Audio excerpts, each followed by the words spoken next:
débìrè ẹ̀já jọ gbárùkù ti Sunday Ìgbòho ṣá ọmọ Ìgbòho mọ̀rẹ́ nílùú Alágbàdo Òde ọmọ atapẹ̀tẹ̀ wọnú omi ọmọ gèdèlè wodò sànyà ìsànyà ò rẹ́ràn bàbá yín láàrin ìdí omi kò sì náà ń kán sí yín lẹ́nu ọmọ òkúta mẹ́ta òkè Ìgbòho ìkan ń ṣe yín ní dágbàdàbọ̀ ìkan ní mọ́ rọra ìkan tó kù nígbà tí wọ́n ò mọ̀ Ìgbòho mọ̀rẹ́ kí ló dé Ìgbòho mọ̀rẹ́ sí ọmọ òpópó sanran ìgbàgede Ìgbòho sùn wọn láláìsí bẹ̀rẹ̀ wọn ní kó ní bẹ̀rẹ̀ ó máa kó bẹ̀rẹ̀ lọ ẹ̀sìn òní bímọ méjì ní Ìgbòho mọ̀rẹ́ bẹ́sìn bá bímọ méjì ní Ìgbòho áfíkan pọpọ sí amúkan yòókù bọ sànyà àtúmúyà rẹ̀ tí ò lọ́rọ̀ gbọ́ àfiṣẹ́rù wálé wàrà mọ̀jẹ́ ọmọ onílé ọ̀la àwọn àjòjì tó ń ṣe ségesège tọ́láwọn ò ní bomi kó sí mu wọ́n láwọn ò ní bomi sànyà wẹ́sẹ̀ ìgbà tójú kò fi rí ńkọ́ gbogbo wọn náà sáré bomi kó sí mu wọ́n sì bomi sànyà wẹ́sẹ̀ ọmọ abẹ́rẹ́ mẹ́ta òde ayé ọ̀kan ṣẹ́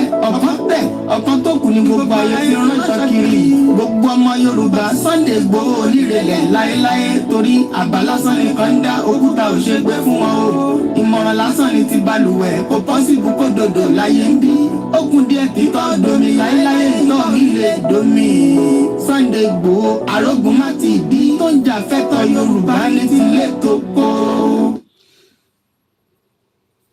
Bọ́dá Island àgbà baby blue check jákàmọ̀ jákàmọ̀ jákàmọ̀ jákàmọ̀ jákàmọ̀ lọ́sí ìbò ìbò wọ́n gbé tí wà confused it might be too much it might be too much it might be too much it might be too much it might be too much jákàmọ̀ let's go.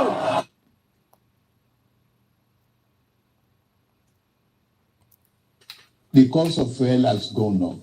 Food and other prices have followed it. Households and businesses struggling. Things seem anxious and uncertain. I understand the hardship you face. I wish there were other ways, but there is not. Wow. We're just getting ready. We're just getting ready on the Starr Radio UK network. We'll be on in just about a few minutes. Just bear with us. As I always say, Yoruba Nation, Yoruba Nation, Yoruba Nation. Let us, start with days in 2024. Bear with us. There's a lot going on. There's a lot going on. And there's still a lot going on. We're just going to be joining the network right now, but bear with us as we start with this.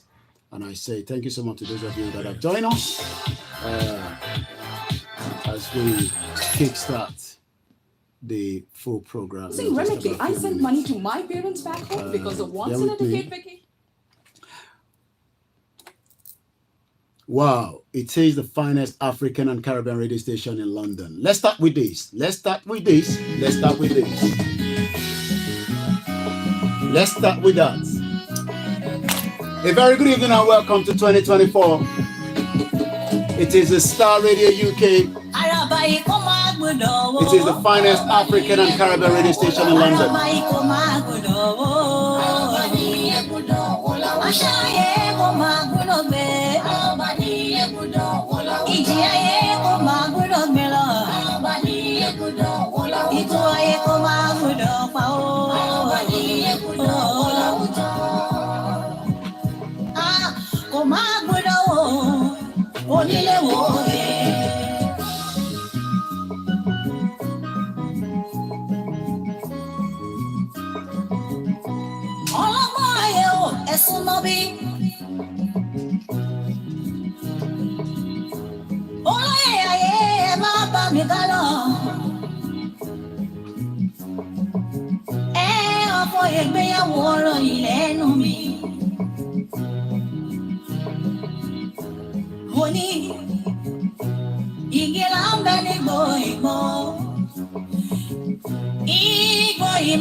Oníwíwọ́ ní káràbà ìlọ́wọ́ láwùjọ igi. Onílé wo kò máa gbọ́dọ̀ wò. Ọba ní ẹ̀gbọ́dọ̀ wọ láwùjọ. Ṣọ́dá. I say good evening and welcome to Naija Voices. It is the Wednesday edition. And again, as I always say, if it's not the finest African and Caribbean radio station, it cannot be anywhere.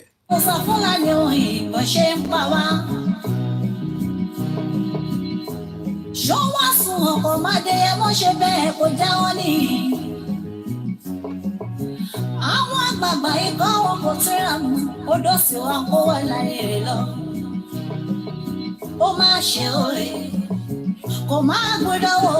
Ọba ní ẹ̀gbọ́dọ̀ wọ láwùjọ.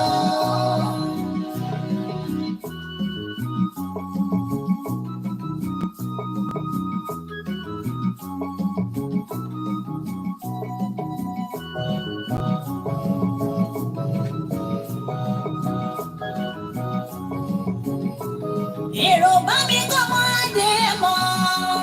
I say good evening and welcome to Naija Voices. Èmi kí ọmọ ìyàn ilẹ̀ akíkanjú ọkùnrin ogun. Èrò bá mi kọ́ mọ́ wọn ní ipò ọmọ rẹ̀. Ìyá máa rọ́gùn màmá tì í, pẹ̀lẹ́ ọmọ bàbá rọ́gùn màmá ṣojo. It is the Wednesday edition. It is the 3rd day of the month of January. As I say, good evening and welcome to Starr Radio UK.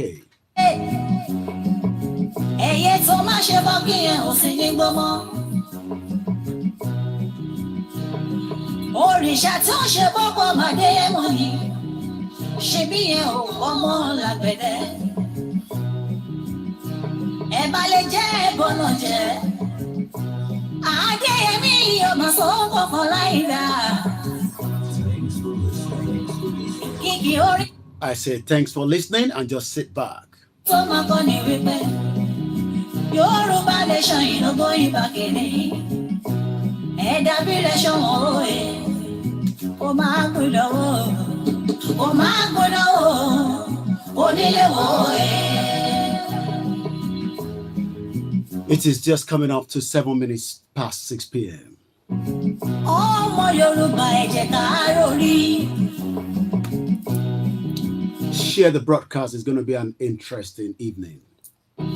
Ọjọ́ wo ni wọ́n dalẹ̀ Ifẹ̀ tán gangan? Àwọn kan sáré kó lè dára. Èrè bó bàjẹ́ kó kàn mí láwọn kan sá. Ṣó dára kí dára ṣo ìwà lọ́kùn?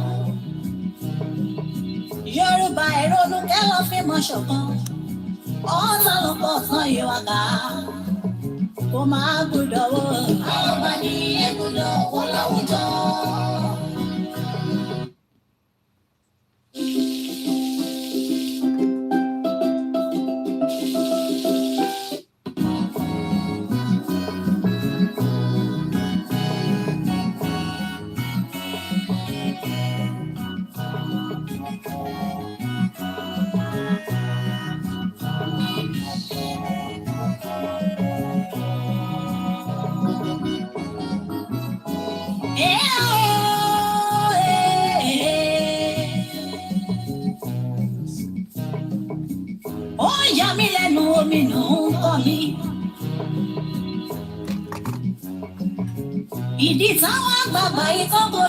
Do you think that President Bola Ahmed Tinubu can sort out this insecurity in Nigeria?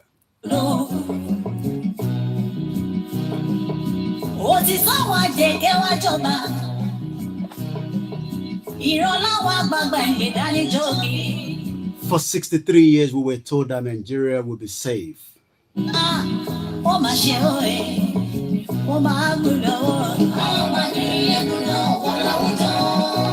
Buhari, 8 years, it was a complete failure.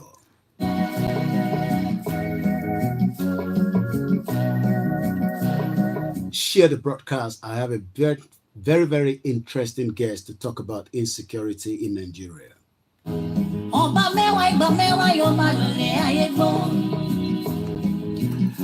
I say good evening to all our listeners. Happy New Year and welcome to the first program of the year on the Naija Voices.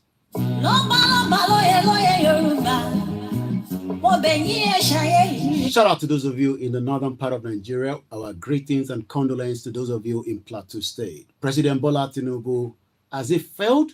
What can we talk about when it comes to the insecurity in Nigeria?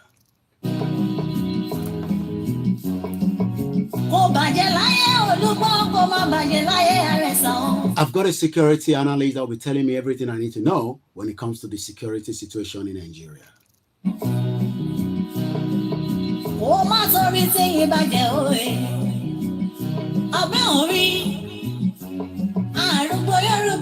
I'm sure many Nigerians have seen the video of those that claim to be Lagosians, Lagos indigene, but they are from Fulani ethnic part of the Futajana. How did we get to where people can just become Nigerian military and they are claiming to be from Lagos?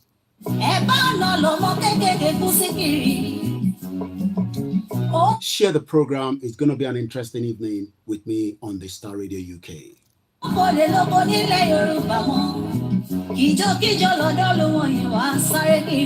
Shout out to my producer, Mr. Frank David and Mr. Archie Amon. We had a bit of technical glitch from the number 10 Downing Street, but next week it's going to be much better.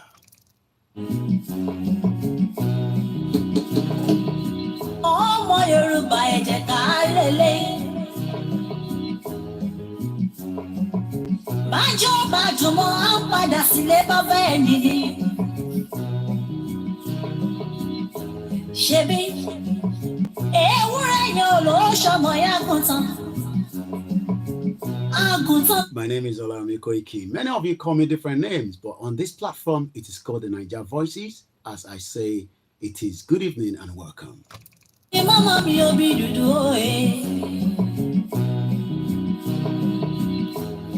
I hope you had a very great time. Ishu Day was interesting on the 24th of December. Christmas Day was fantastic. What about New Year's Day? The Chinese are not celebrating on the 1st. They have their own New Year's Day.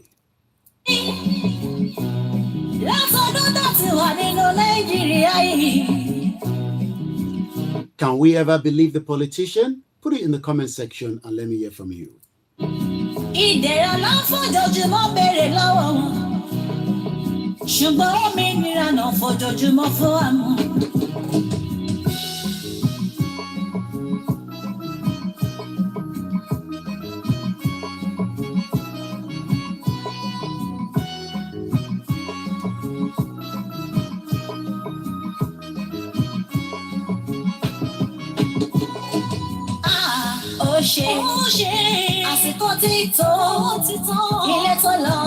Can we now say that Chief Dr. Sunday Igboho is justifiable after being almost killed because he wanted to say the insecurity in Nigeria is not just alone in the southwest, it's almost every part of Nigeria. I say good evening and welcome once again. Share the program, invite your friends and family, and let us take you through the evening with myself. I'll be telling you the traffic. Let us start with the daily quote.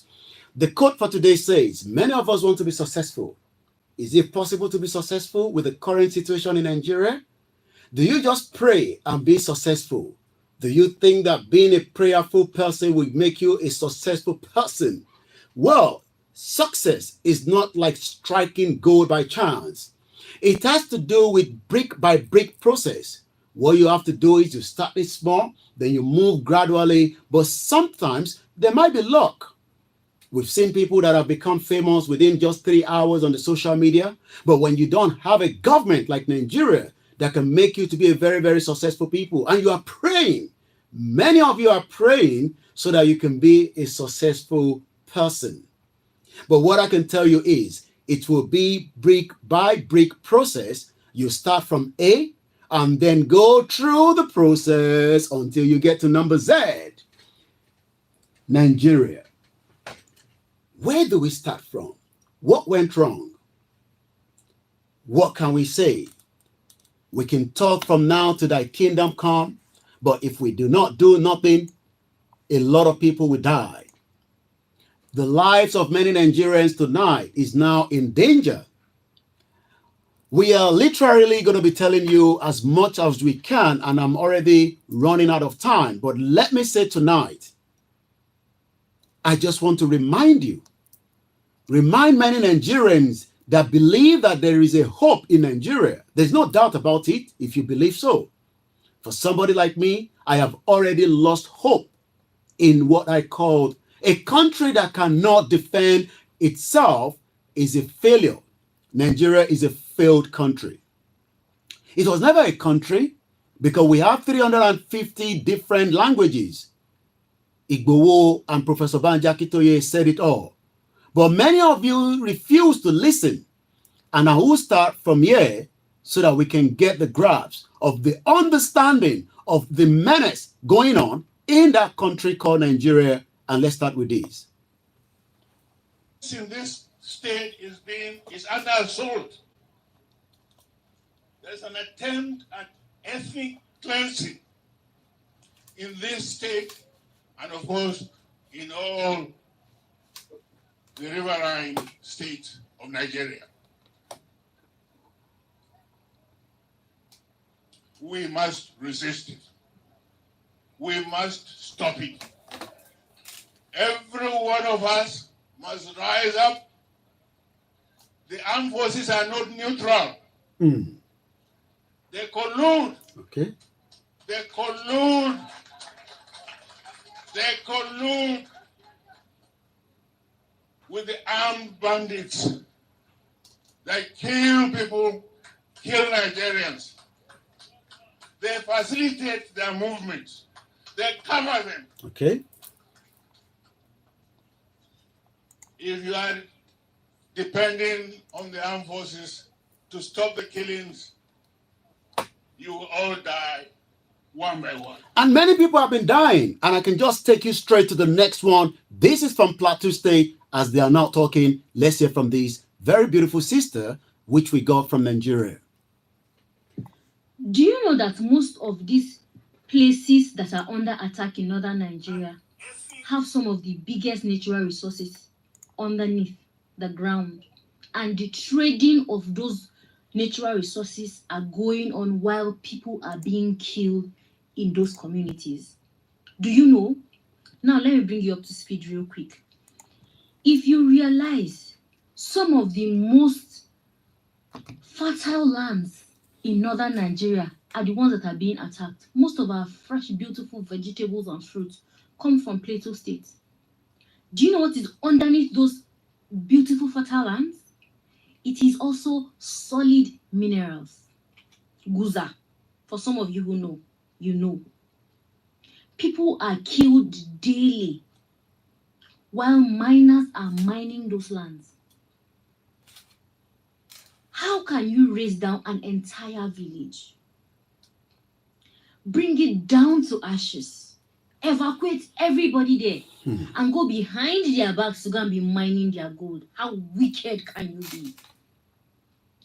Do you know that it's also affecting not only our economy, but also the food supply for the common man who cannot afford to eat?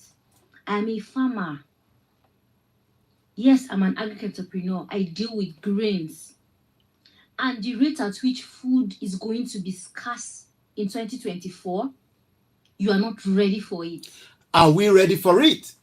Good evening and welcome. My name is OLAYOMI KOIKI. Like I said, it's going to be a very, very busy night from here in London, where we are transmitting from.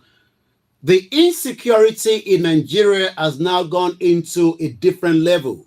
Many Nigerians have been massacred and killed, but yet the international community are sitting back and not doing much.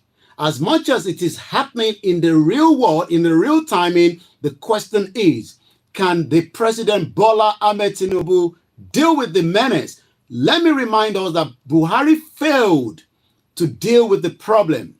The former President Muhammadu Buhari could not deal with the problem. What was the reason why he could not deal with the problem? Could it be that again and again, as many of us continue to lament, many of us continue to ask questions, why is Nigeria where it is today? What is the solution? What should we be asking for? Like I said, let me bring in a guest of mine that is ready to take us through the real conversation tonight, because there's a lot to discuss. He's a security expert. He's been one of our consultants and a security analyst and a friend to the Starr Radio UK. We have been together in the journey of finding the solution to the insecurity in Nigeria, but maybe tonight he might be able to tell me whether the current administration is serious in dealing with the insecurity. And I say good evening to you, Mr. Femi Aratokun Ale. I hope I pronounce it very well, because it seems that each time I don't pronounce your name very well, I get called off. Oh, yeah, of course. Yeah, you did try this time around. At least I'll give you 40%. Good evening. 40%? Good evening, Nigeria, and Happy New Year. Okay, Happy New Year to you. There's not laughing. It's not a laughing matter. There's a lot happening. Lives Happy of New Nigerians Year. are on stake. Let's go straight to it. What is the weather like in your location? I know you're back in London. And when was the last time you were in Nigeria? And for many of us that are probably not aware of my security consultant and analyst, I will let him first introduce himself so that we can get the background, whether he's capable to give us exactly what I want to know tonight. So I will leave you to just give the listeners the benefit of doubt, what you do, and why we have decided to bring you back again tonight, which is the first radio station in London, the African and Caribbean radio station, the Starr Radio UK, but also the first segment of the 2024 I Am Concerned. I don't know whether you are. Let's hear from you. Who is Mr. Femi Aratokun Ale? Hello, my name is Femi Aratokun Ale. I'm a security consultant, and I work as a security personnel consultant and equally a close protection officer to A-list and elite and vulnerable people in UK and around the world. However, 2023 has come and gone. I left Nigeria last year, October, back to UK and to be with my family and friends and relatives here back in United Kingdom and start back to work. The situation in Africa is not far-fetched compared to what we have in Nigeria, what Nigeria is currently going through. However, how serious are we as Nigerians living abroad, and how serious are Nigerians as well? And equally, how serious is the Nigerian security architecture in Nigeria? Or, let me put it this way, Mr. Koiki, could there be a syndicate or could there be a network that is actually making things not to work in Africa? The answer to that is yes. There are a lot of certain things happening that the surface is just like, oh, it's insecurity, but behind the scene, there is a big business going on. But the only thing that can actually use as a deface or a camouflage that will make it to look as if there is a big trouble is to stir what you call the unrest. And the only thing we can use to prepare unrest to happen is to give way for insecurity. And the only way to prepare insecurity to happen in Africa is to make us believe that unless we have what we call the criminal activities perpetrating each other, and what we give way for this perpetration of insecurity or unrest is by unleashing terrorism around ourselves. And what is the weapon for terrorism and all the rest? Is the guns, is the killing of each other and destruction of lives and properties. So that is what we have today in Nigeria and within some part of Africa. Who are the main actors? Either we like it or not, it's tough to say, but hey, we have to just call it spade a spade. The Western world are the real actors. Either we want to believe it, or we just don't want to, or we just want to shy away from it. This is what we studied, this is what we know, research has said it, and a whole lot of investigation has been carried out, but people will surely deny it that no, they are not, they are this, they are not that, they are this, they are not that. But the recent killings in Plateau State has just, showcased it back again. Is this war all about Christians and Muslims? The answer to that is no. Let us look at Oyo State, Ile-Ife, Osun State, for example. A lot is actually happening over there. But somehow along the line, they have actually kept it and wrapped it under a big blanket. And it's ongoing, and it will continue to grow. What about Zamfara? What about Kano? What about other states? What about Nasarawa? What about the East? Port Harcourt, Delta, and all the rest? Why Plateau State? Do you think it's just because of the food only? No. The insecurity we're seeing today is not just about Christian and Muslims, far from it. But this has got to do with mineral resources, either we like it or not. The military, the head of states, they all know about this. This has been going on and on and on. And this is why we have the word Boko Haram. Western education is a false as a lie. Because a lot of people believe it's all about Christian and Muslim. But they have to give it a title, and they have to make the belief, and they have to make a lot of people understand that yes, it's about the Christians, it's about the Muslims, yeah, let's kill each other. No. Mr. Koiki, it is far from all this. It's way, way, way, way, way far from it. Either we like it or not, we have to look for a way to sustain ourselves, and we have to look for a way to defend ourselves. Okay, because the government of today is not ready to defend us. Let me come in there. You've given us a very start-up point, and you talked about the Western agenda. I thought we've all got independent and we are free from the enslavement of the colonial rule that we were told. You know, the slave trade. You know, the colonial, we negotiated in every part of Africa, and everybody's free. Why are we still getting the Western interference in Africa? Mr. Koiki, you talk too much. You really talk too much. Why won't we? You and I left Nigeria how many years ago? Well, it's just 25 years. It's not that long. Just 25. And some people left so many years before us. 40 years, 45. 40 years. Why is it that everybody that left Nigeria are refusing to go back? Why do we have the recent migration from Africa, from Nigeria to abroad these days en masse? Why is the UK and other Western countries creating more schools, more universities, more polytechnics, more colleges? Because they are getting their returns back. This time around in a voluntary way, not in a forceful way. Do you think everybody graduating schooling here are ready to go back home?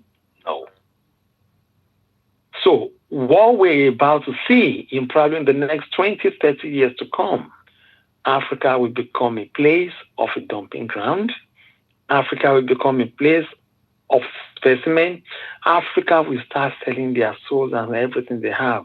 Africa will no longer belong to Africans again.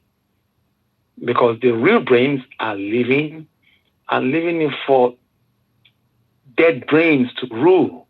And what do they know? They certainly don't know anything. Ile-Ife is full of gold. I've got people that are actually extracting mineral resources from Ile-Ife. The same thing in your state. Tell me, point to me how many gold stores you see in Ile-Ife itself. How many people are wearing good jewelries over there? Point them out to me. I can help you. We're not going to the north. I can help you because I know, according to the OECD in 2021, we were able to sell our gold to Dubai to the tune of 150 million, and Nigerians go there and buy gold. We might not have a gold store in Osun State, but Nigerians travel to Dubai and buy the gold.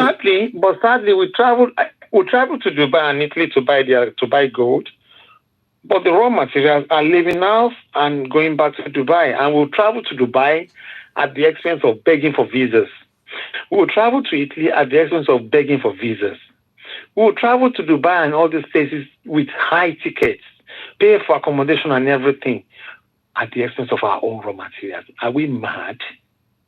Are we that stupid? Is this something we can do ourselves? We can do all this ourselves. But because we have a government that is not enabling to provide the platform to let us do our things ourselves. let's start. Mr. Koiki, have you forgotten the far? Hold on. Don't let us go too far. Let me bring you back home one more time.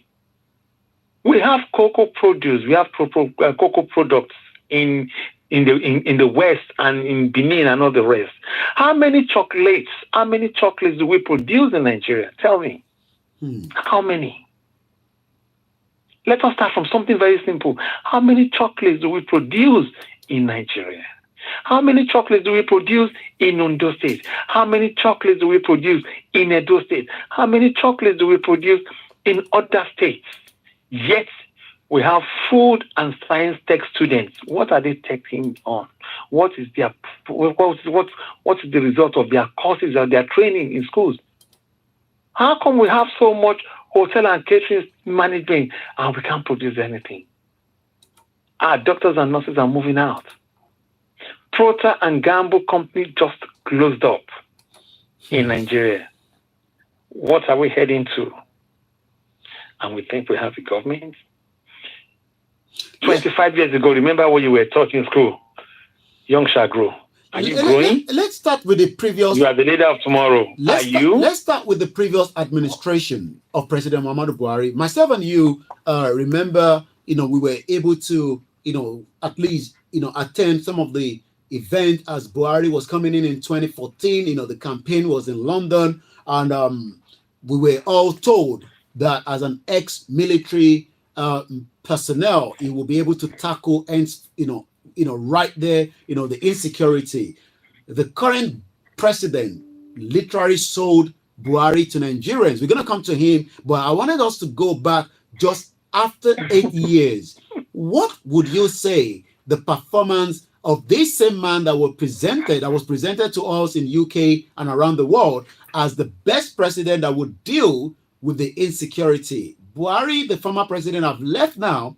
8 years. We've not been able to have this conversation. We spoke while he was in office. I will come to President Bola Tinubu in a minute, but let us start it from the former President Muhammadu Buhari. What is your own take? What is your own assessment of these former president that we all thought something was going to change? Well, you see, I was equally asked the same question when he came to power, or some few days to his inauguration on TVC News. I remember very well I was asked the same question. And I remember having this conversation with some of my friends in London, in some forum as well. It was more like a tug of war within a lot of people. The past administration turned brothers and sisters, mothers and fathers, friends and uncles, turned them to each other, turned them to become enemies overnight. All in the name of, he's going to do the same thing he did in 1983. He's going to perform so well. He's going to put up discipline. He's going to do this. He's going to do that. Yes, a lot of people believed in him. Yes, people saw him as somebody that is going to put a whole lot of wrongs to rights. Fine. But he came in, sadly, he came in not as an active president, but as a weak and the weakest link of all presidents that we've ever had. Yes, he was actually sold and campaigned to us as the Messiah that's going to turn things around. He's got one of the best, brilliant vice presidents you can ever have. Yemi Osinbajo. But what happened? So we don't really need to blame him. We need just to blame the whole team. Because it's not just only him that is performing. A lot of people around him are equally performing. But did they perform well or they perform woefully is what we should be asking ourselves. The answer to that is no. They all performed woefully. So the scorecard to me is not even 0 over 100, or perhaps minus 0 over 100. So that means we have a long way to go. So what we are saying is that the president has sat there, had a budget for military for 8 years. You are telling me that you cannot pass him with a 1 mark. I can't. I'm sorry. I am so sorry. I cannot. What happened to all the budget? Look, let me tell you why I say there is no pass mark for him. We are talking about someone that's run this administration as far back as 1983. Apart from that, it was part of the team in the 70s as well. So that simply means he knows the back and forth of Nigeria. Don't forget, he happens to be the former chairman to Petroleum Trust Fund, PTF. What are we talking about? Are you trying to tell me he's got no experience? Was his government hijacked? Do you believe that maybe his government was hijacked and he was unable to perform? I'm talking about President Muhammadu Buhari. Do not let us, you see, when we talk about government being hijacked, let us start from this angle. Was there a policy in place before you can hijack a government? Yes, there was a policy, but I think the policy were just weak policies or just policy for the few, not policy for all. This is what I see. If you can make a turnaround to arrest Kanu, what's his name? Nnamdi Kanu.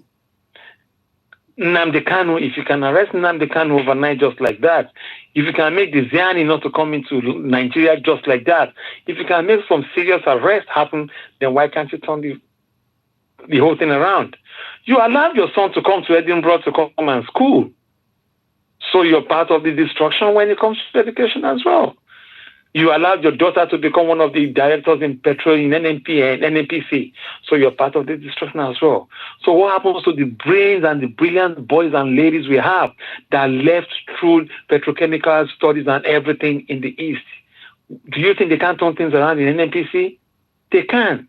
But why can't we just allow things to roll the way it should roll? That means the policy is just for the few. The policy being made is not for all.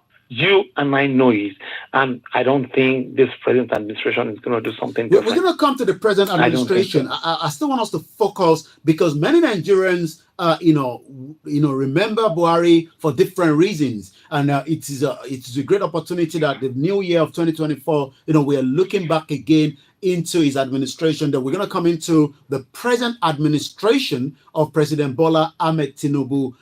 Buhari, as at the time he came in, he probably fell ill. Some say he died along the line and, we have a double body. I'm not too sure, what that is. But let me ask you again, regarding the former President Muhammadu Buhari, 8 years down the line, do you think that just as we saw the former Prime Minister Boris Johnson, 10 ethnic black minority died, the first 10 doctors that died during the COVID were all from the minority, the BME, the black minority and the Asians as well.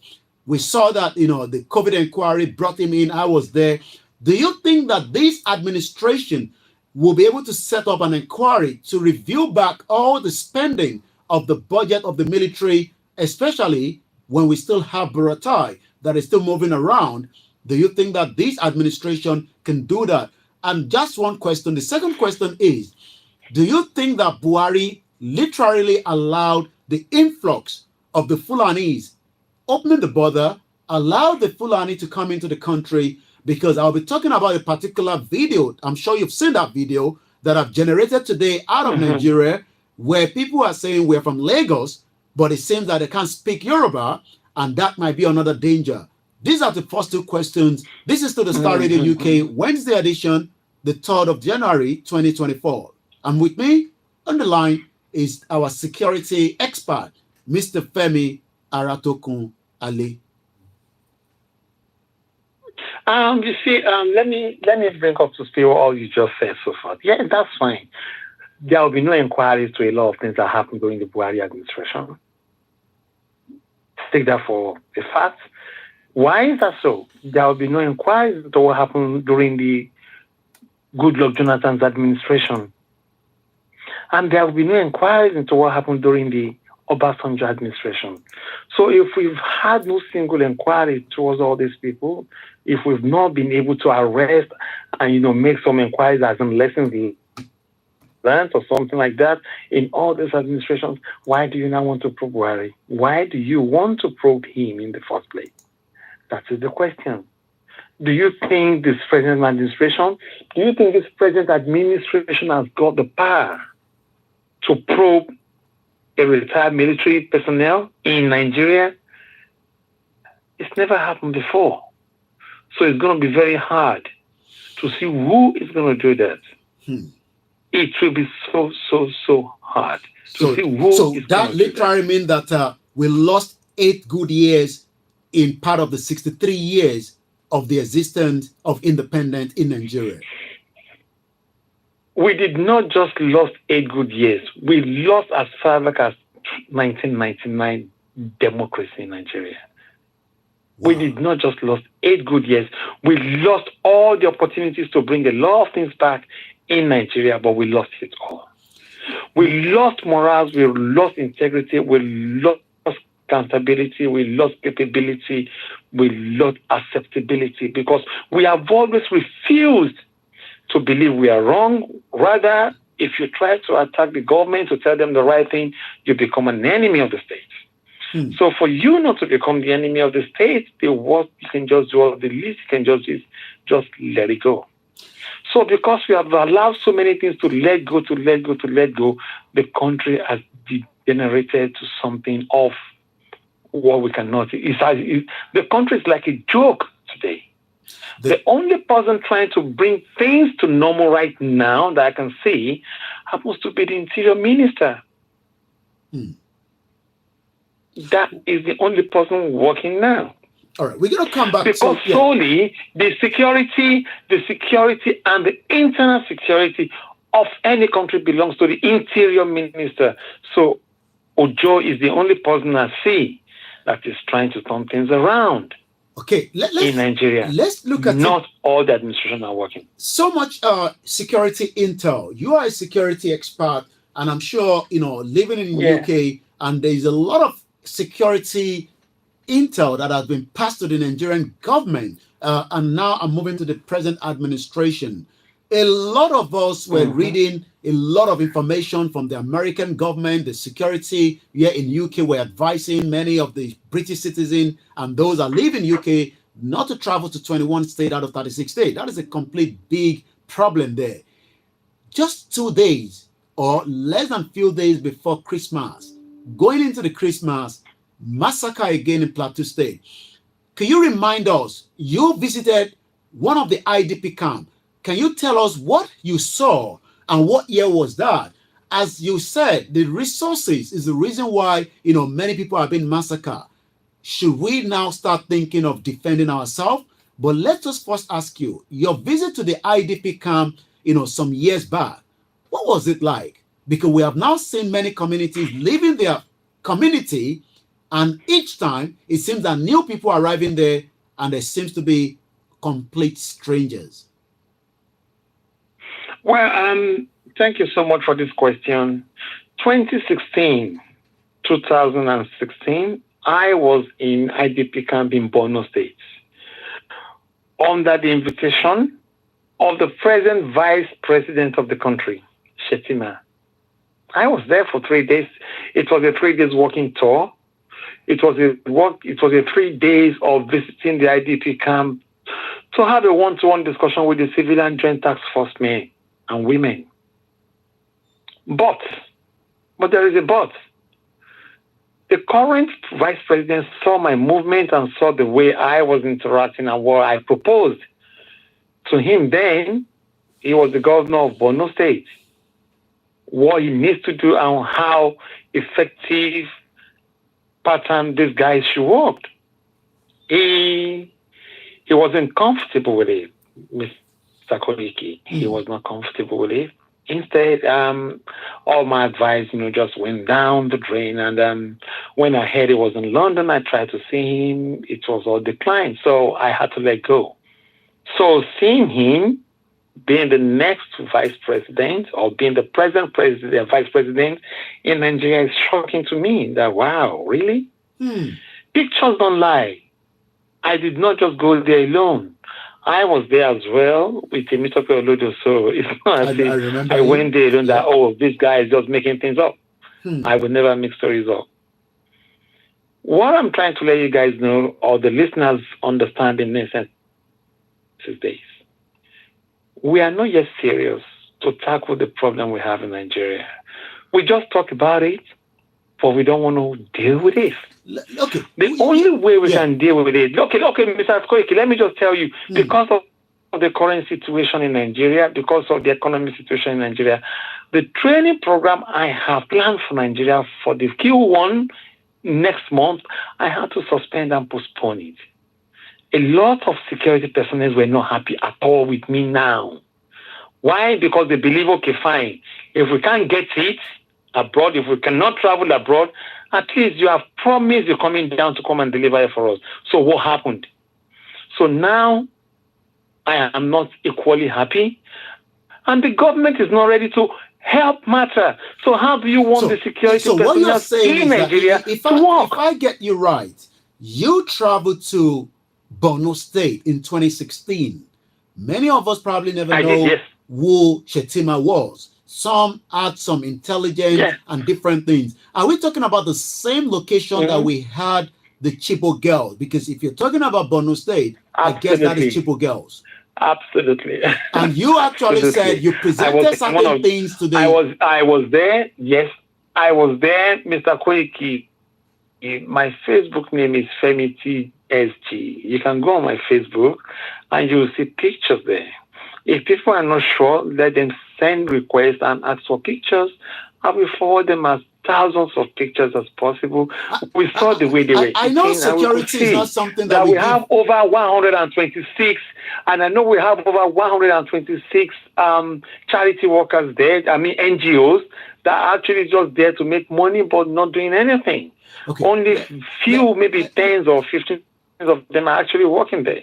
Okay, let me because this is quite an interesting area, because I understand now that some of you, like the security expert, you said you were shocked when Shetima. Okay, let's bear with him there, see if he can come back. It's very, very important. Are you still with me, Mr. Femi? Yeah. Okay, so you said you were shocked when Shetima was brought up as the presidential vice president of the APC, but you presented certain things to him. Is this something that you can share one or two with us? If not, I know security details, but you also said that you were unable to to get what you wanted to produce and give to him. Have you made any contact with him since he's been the vice president today? Because it seems that he might need your support, because if maybe he couldn't get it to you while he was the governor, maybe now that he's the vice president, maybe he might. Because now you're talking about training. Many Nigerians are trying to make ends meet. I don't think they have the money for kind of training. But the government of Nigeria continue to sponsor the Hajj and the Jerusalem pilgrimage when we are already in danger.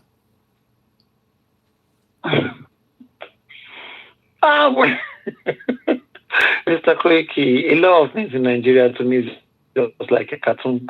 It's a cartoon program, honestly. Wow. Because when Shetima was the governor of Borno State, Shetima was given the free hand to import, to export, and to invite any good solutions to bring down the insurgency. He was given all the hands.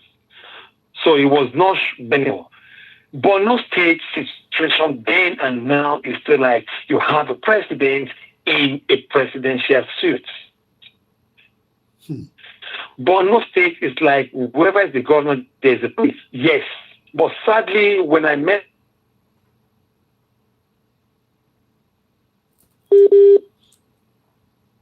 Okay, bear with us as we try to see if we can get him back. Okay, he's back now. Go ahead, Mr. Femi. All the women, they are often seen, and they are way well short of what they need to use to defend themselves in tackling this issue. Because remember, the face of the Boko Haram are just the faceless people, they are just the normal people in the community.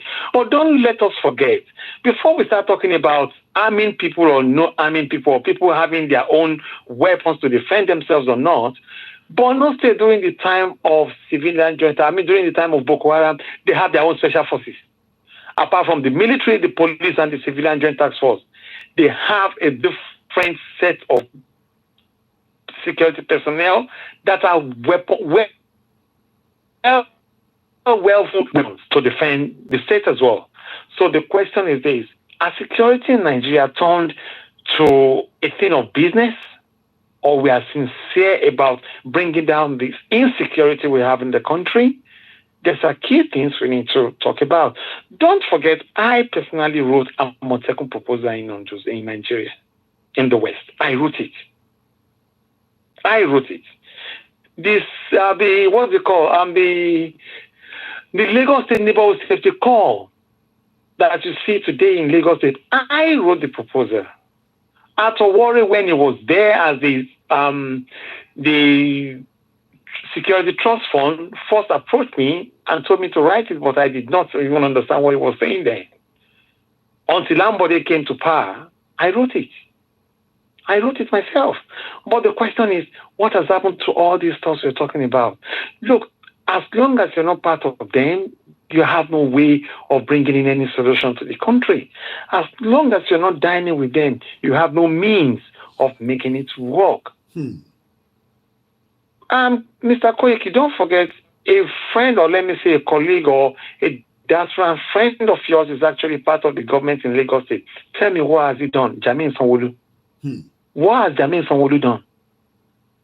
So if you're talking about the problem we're having in Nigeria today, if you're sticking the finger straight to those in Nigeria, equally stick the fingers to those being imported from UK back home to go work as part of the problems. Rather, they are not part of the solution, they are part of the problems as well. So let us try to balance it. We are equally guilty of not doing the best we can do. Rather, we are just being greedy and self-centered. That is just it. We're still on Star Radio UK every Wednesday at exactly 6 p.m. to 8:30. I still have Mr. Femi with me for the next 9 minutes, and I know we might not be able to complete the whole conversation. Let's move straight now to the present administration. You've met with Shetima. Right. I don't know whether you met with Tinubu before he became the president at any point. Well, I have not met with Tinubu one-on-one, but at least I have some of his key allies as I won't say friends, but yes, we've met one way or the other. And don't forget, I feature so well on TVC News. So that simply means, one way or the other, he must have seen some of my proposals in terms of security solutions and stuff.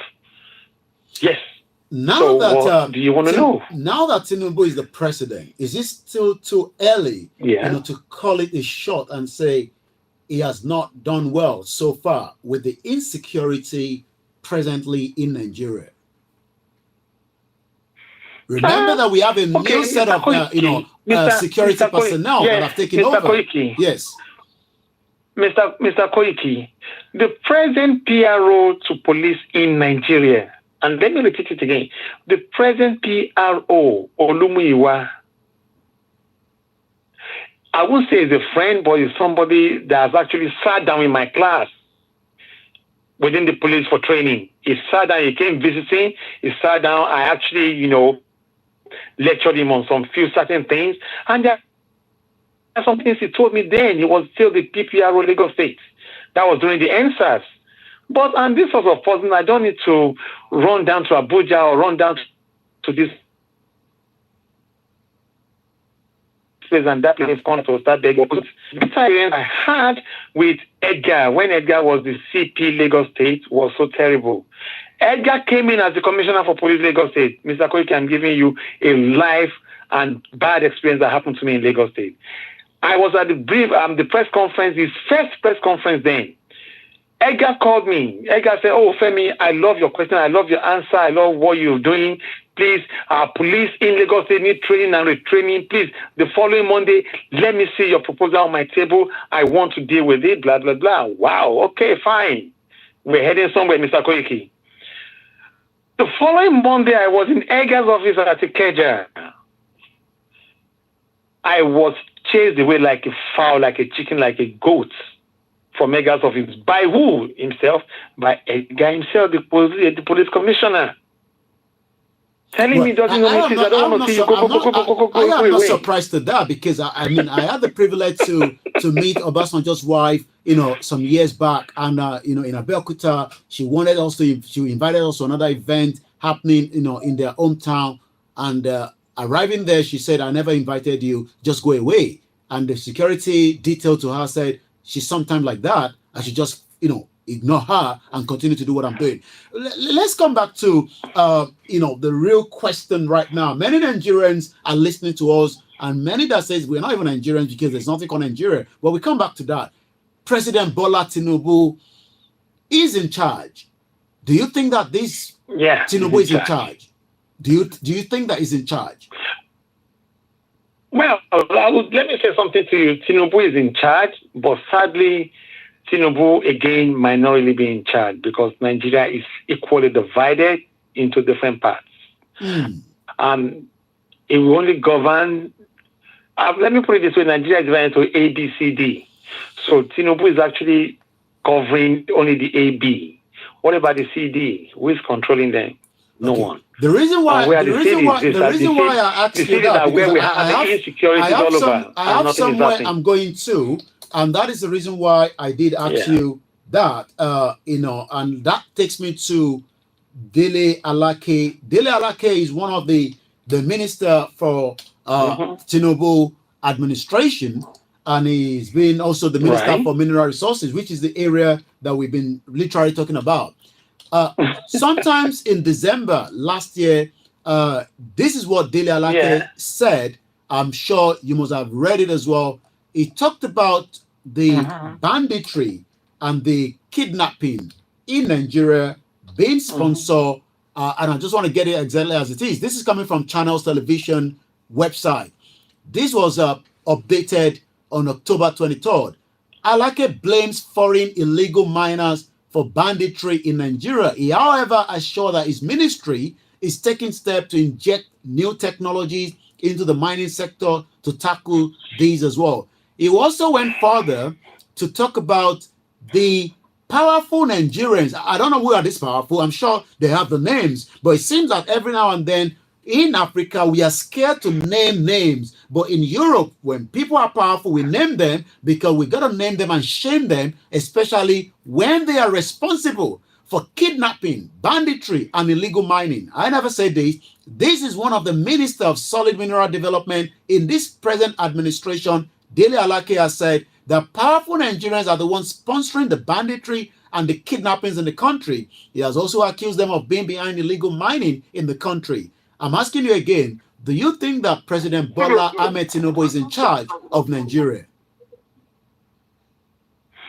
Just like I said before, the current president is in charge of Nigeria, but the current president is not really in charge of all these insecure areas.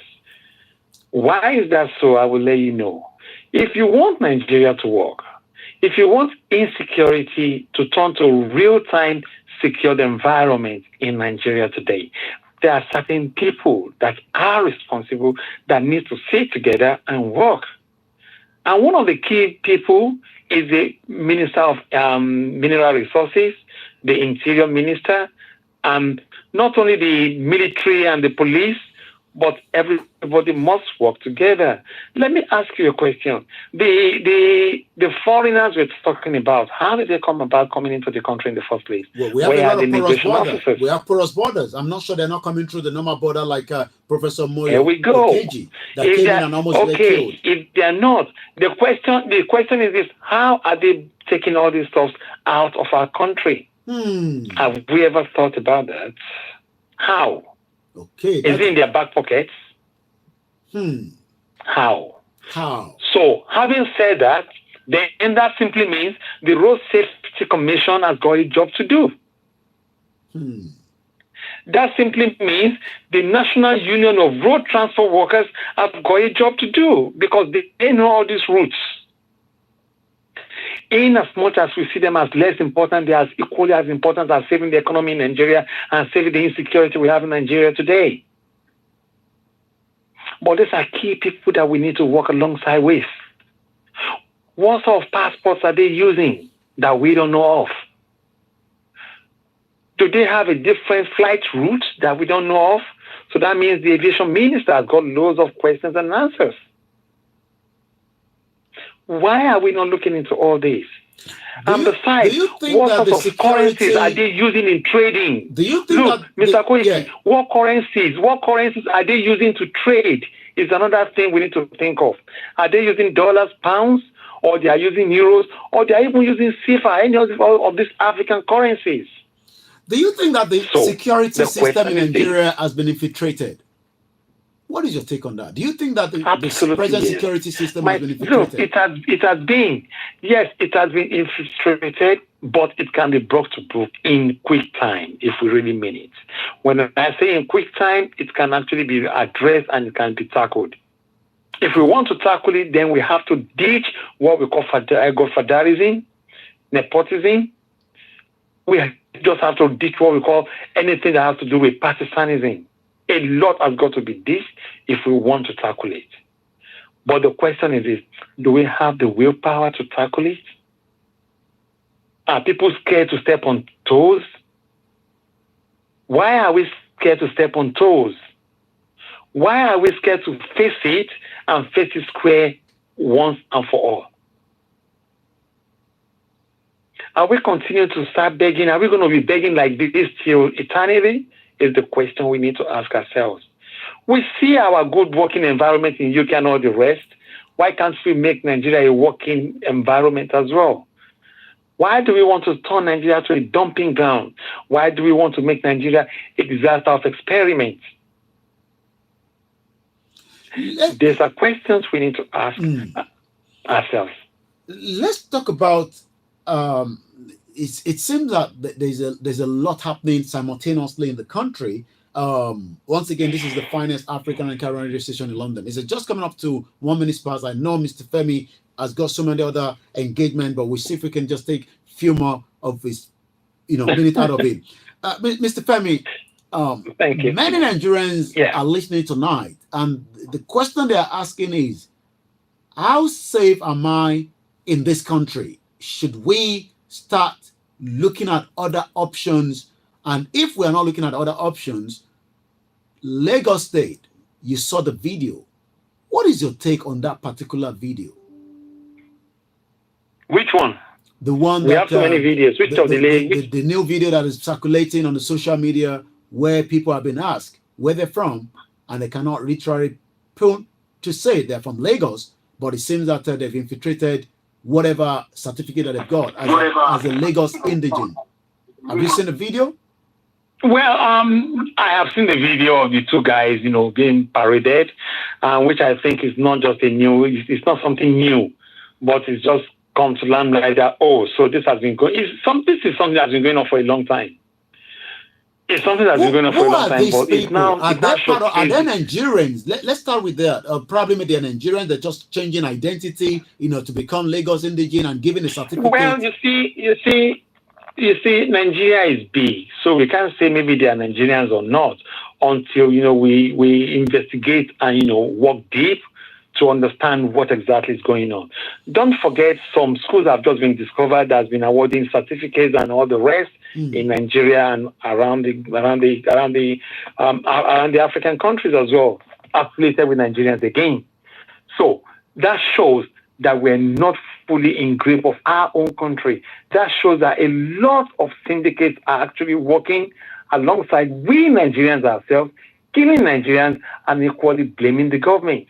So in this case, I will not comment so much about it, but it's a disgrace, it's a shame that we can see this happening. If you have the opportunity, 21st century. If you have the opportunity, one more question before I let you go. If you have the opportunity to, pass a message to the current administration in terms of what they should be thinking, rapidly, very fast, to resolve the menace of the insecurity in the country right now, what would be your own say to the president? My own say to the president is this: if I'm given the opportunity, I will only beg him, please invite me in and let me come and work for my country for only 12 months. 12 months only is good enough to solve the problem in Nigeria. Just 12 months. 12 months is good enough to turn a lot of things around in Nigeria in terms of security. Because we have a lot of audits we should be doing, but we're not doing it. A lot of auditing. When I mean auditing, I mean security auditing that should be done, but sadly, it has never been done. So with 12 months, a lot of things can be corrected. With 12 months, you will see Nigeria turning back into a secure country rather than an insecure country that we have today. Well, thank you so much. It seems that the same thing Professor Wole Soyinka said, that it will wait till after 1 year to reveal the present administration. Thank you so much, Mr. Femi. And if we're going to find you, where can we find you on the social media? Well, basically, I'm not really a social media person, but you know, my social media is just the Facebook. I'm on Instagram as TSG Nigeria. I'm on Facebook as Femi TSG. And that's all I have. And whichever way anybody can reach out to me, it's probably do you have a website? Type my name, Google my name, you'll see me. Do you have a website? I have a website. My website is www.tsgnigeria.com. All right. Again, it's www.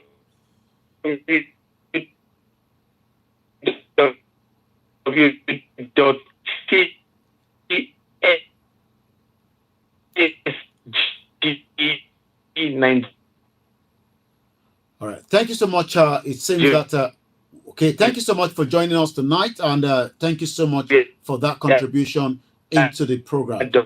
That is Mr. Femi Aratokun Ale speaking to us from his base there in London. You know, like I said, we have so much to still talk about in the next 1 hour. But for now, we say welcome. Broadcasting worldwide online 24/7. Broadcasting worldwide online 24/7. This is Starr Radio UK. This is Starr Radio UK. At work, at home, on your smartphone. Again, every Wednesday, Niger Voices, as we kickstart the next segment in just about a few minutes. In your car, at work, at home, on your smartphone. The best radio show. The best radio show. Let's listen to these and then I'll come back again. None of you can deny that what I'm saying is the truth. You know it's the truth. But either you won't write it or you're too cowardly to speak it because you want some favor here or favor there. So because you can't talk, you are muzzled. I'm not. I'm a free black man. And I didn't come here looking for a handout. And I really don't think you need one.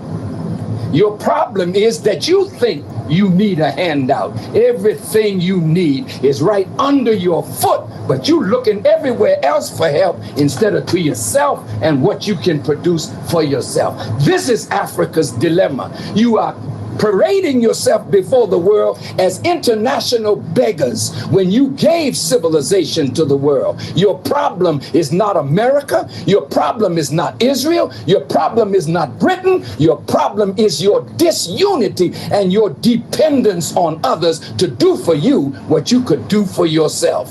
So I don't have to come back here anymore to help you. The help is already here. The knowledge is already here. The land is here. The sun is here. The water is here. The minerals are here. You have some of the finest minds in the world, but they're in Europe and they're in America making money while Africa suffers. Why don't we create politically stable environment and call the children of Africa back home to help build Africa? We are your children. And we will come and help. But don't expect us to come with billions of dollars when we don't have it. We're struggling in America. But you got it all right here under your foot. And you should be ashamed not to look to yourself, begging white folk to give you what you could give yourself. What I said today, which one of these countries is going to give you $20 million? America's not going to give you $20 million. You got it right here, but your disunity won't allow you to pool it.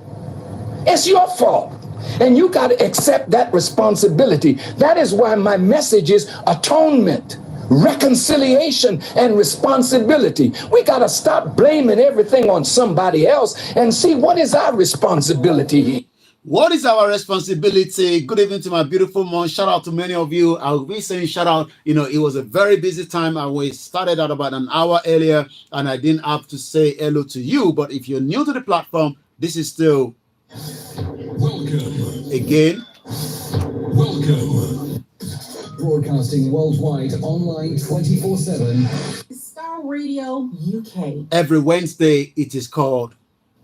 This is Starr Radio UK. Let me quickly say shout out to those of you that have joined us on the Twitter space. Good evening and welcome once again. There's still a lot to discuss. Remember that the self-determination campaign continue. I'll be telling you what Professor Banji Akintoye said on the 1st of January. And that means that at 7:30, like you all know, it is all about the Yoruba language, where we talk about the right of the Yoruba people into the self-determination mode.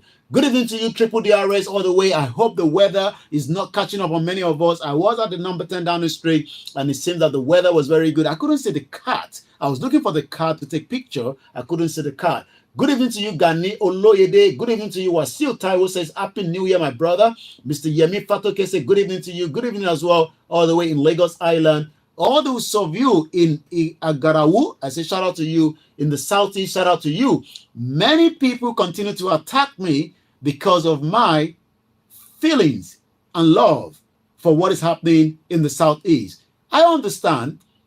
I can see that many of you are not happy each time you see my post, especially with the Biafrans, the government in exile, and I will tell you also what Simon Ekpa said yesterday. There must be a solution, and that solution also says that the government or the Deputy House of Speaker says, and I quote today, that they are doing whatever they can do to get Mazi Nnamdi Kanu to be released, and we hope that is going to happen anytime soon. Shout out to you as well, Mrs. Grace Olushoto. Good evening to you, Mr. Adeshin Adeyemo says, the analysis on the New Year fuel price in the relation to the Naira to the dollar stability price in the first quarter of 2024.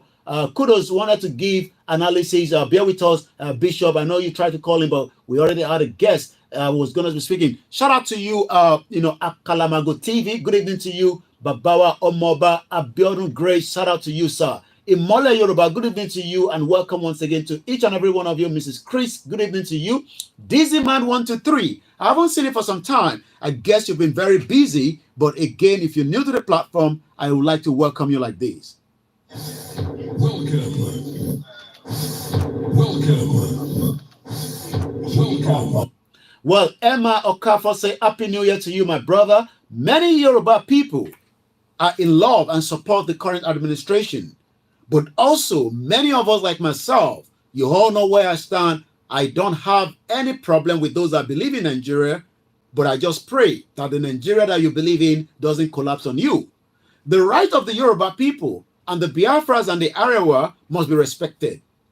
And I was very, very excited when I came across another part of Nigeria where they are talking about the Fulani attacks and how they've been able to wipe off many of what has been part of Hausa land.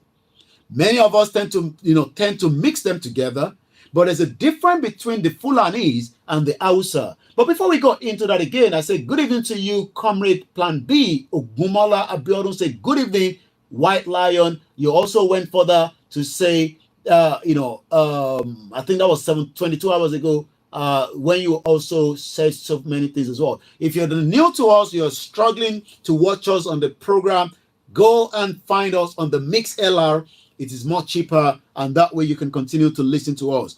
When I was looking at my statistics, 18 to 24 people are not listening to me. I'm not too sure why. It seems that you're so busy. Many of you were born in 1999. You're born under the fraudulent 1999 Constitution that many of us have been talking about. And when we say the 1999 Constitution is a fraud, you must accept it's just a fraud and nothing more than a fraud. Let's first listen to this man that was so much crying out. There's a bit of swear word, just about a few seconds. Bear with us when that popped up. Sharp, good evening to you. Almost Savage, shout out to you. Alex Mamo, good evening to you, my brother. And good evening to many of you that have joined us as well. Kezo Olowo, shout out to you. Great Yoruba Nation. Grandma Felicia Jagbe, Mrs. Doctor, I will leave that. And those are the ones that if you want to know more about the Omoluabi apparel, tonight, when you look at the way I dress, always appreciate it because Omoluabi apparel says, Mr. Koiki, we want to make sure that you're doing very well. Also, in the next 10 days, something is meant to be happening in America. I'll be telling you about that because Dr. Chonde Igboho might be in America. I will give you a bit of that insight. So if you're going to be listening to me, make sure you sit back because I might be opening that worms tonight. But for now, let's listen to this man. Please. But what is it turning into? No, what's our society turning into? I have an account that's been running. It's not an account for 1,000. It's an account for millions. No, you cannot stop it because somebody needs to hear this because I don't want my patients to die. I just want to pay for fucking patients' medication. I'm not asking GT to do me any fucking favor. Just to pay for my patients' medication. Okay, if you're not from Nigeria, you might not literally understand what this doctor is talking about. If you're a doctor and you need to buy medication for 40 of your patients and you cannot have access to your money, then there's a problem. The GT that is mentioned there is a bank in Nigeria, but unfortunately, this man could not get access to his money. And the question is, do we have naira scarcity in Nigeria? We talked about it last year, December, but many people say it was not going to be true. Remember that we brought Bishop Adesina to come and speak to us. Many of you say we would not save our money where we can have access to it. But the doctor could not have access to the money. Let's listen to the final part of the program. 14 days? For what? Just for patients' life? Until it becomes their ND's family members before they will move. I'm not asking them to give me any money. It's my account that I just want to run. Okay, he has his money, but he can't have access to the money because the money is stuck with the GT. I hope they've been able to resolve it. Thank you so much, DZMA123. I was very worried that I didn't see on the thread. You also went further to say the origin of trademark is from Africa when our ancestors marked their cattle with differentiated ownership of goods. You also went further to say the reason why you've been away for 3 weeks is that you're preparing some document that you want to forward to Professor Adebanjo Akintoye and the African Union. And I'm looking forward to that as well. Let's come back again to the program. 60 minutes past. Many Nigerians are still asking, why are we in danger? And why is it that we cannot find a lasting solution to all our problems in the present day Nigeria? The reason why we are not finding solution to the present day problem is because Tinubu has all the solution, or maybe not. Let's listen again to the President of the Federal Republic of Nigeria. The cost of fuel has gone up. Food and other prices have followed it. Households and businesses struggling. Things seem anxious and uncertain. I understand the hardship you face. I wish there were other ways, but there's not. Well, there is no other way, but do we have another way? As we now have those individuals claiming to be Lagosian. I'm sure some of you have seen the video. Is it funny? It's not funny. This is the reality that we have been talking about, that we are all in danger, but many of you say you are sitting inside the UK and you are bringing a lot of panic. You are trying to coerce. You are trying to give us false information. There's nothing happening. Everything is fine. Everything is okay. And I'm wondering, what part of the world are you living? But today, as I was waking up from my bed, I started seeing different videos and different messages, the same message repeated continuously until it's now become flooded across the different part of the social media. What is the video all about? It's about these individuals, whether they are being recruited, whether they already been recruited. But one thing is, these individuals have now been asked questions that they cannot answer. They are claiming to be from Kaduna, but yet they are also saying they are indigenous of Lagos State, from Oshodi, from Mile 12. My question tonight is, are we now in a big mess? Or again, are we just exaggerating it? Remember that my guest earlier was talking about the insecurity. Let's listen to these, and I'll be telling you a lot of reaction is already going on the social media. Once again, my name is OLAYOMI KOIKI, and this is Starr. Look at David. Look at David. Where are you from? From Kaduna State. Kaduna State. What local government are you coming out from? Oshodi. Who gave you the indigenship certificate? National Rabo. What's your name? Zakaria Rabo. Where are you from? Kaduna State. Lagos. Where did you get the indigenship certificate from? I'm staying with my uncle. So Your uncle, speak up, please. I'm staying with my uncle, Lieutenant Colonel Gambo. Shogba Yoruba. Shogba Yoruba. I can hear what I Shogba Yoruba. Shogba Yoruba. Shogba Yoruba. Gbàmí ló padà ní Yorùbá. Nbo ló ń gbé. Shogba Yoruba. Nbo ló ń gbé. Nbo ló ń gbé. Ta ló fún ẹ ní certificate? Ta ló fún ẹ? Ta ló fún ẹ? Ta ló fún ẹ? Local government ló ti wá. Kò sọfẹ́. Ẹ stop ẹ, kí lorúkọ ẹ? Kí lorúkọ ẹ? What's your name? What? Speak up, please. Where are you from? What? Kaduna. But you're coming out from what local government? Oh? Ta ló fún ẹ ní certificate? Kí lorúkọ ẹ? Nbo ló ń gbé? You don't hear Yoruba? What state are you from? I'm from Kaduna State. Kaduna State. Ta ló fún ẹ certificate of indigenship, Lagos State? Bring it and let me see your indigenship certificate. That paper that they gave you from the local government. Huh? Where is your... Let me see. Yes. Show me this. We'll show the local government. One by one. We'll show the local government. Most of them cannot speak Yoruba at all. I don't know how. Where's the second one? Also from Oshodi, local government. I want to know how it is being done. Thank you. What? Look at where are you from? Let's listen to it one more time. What local government are you coming from? These individuals have been given a certificate of indigent. I mean, I don't know whether that is something that is new to me. Please, if you good evening to you, Mr. Boye Babawa says security in Nigeria is completely zero. What you are listening to right now is a complete, video that has now become, the talk show across different platforms. Do we say that we are just, again, overemphasizing it? There's nothing wrong in that video. What is your take on that video? Have you seen that video? I'm going to play one more time. And I want us to take note of certificate of indigent. I mean, what do they mean by that? Are we saying that this individual, changed their identity? Who gave them the certificate of indigent? And as we say all the time, it seems that Nigeria is just a banana state. When, I'm just trying to find out, how to get a certificate of indigent. And I'm going back to an article on the legit website. How do I get a state of origin certificate in Nigeria without stress? There are many reasons why people require a state of origin certificate.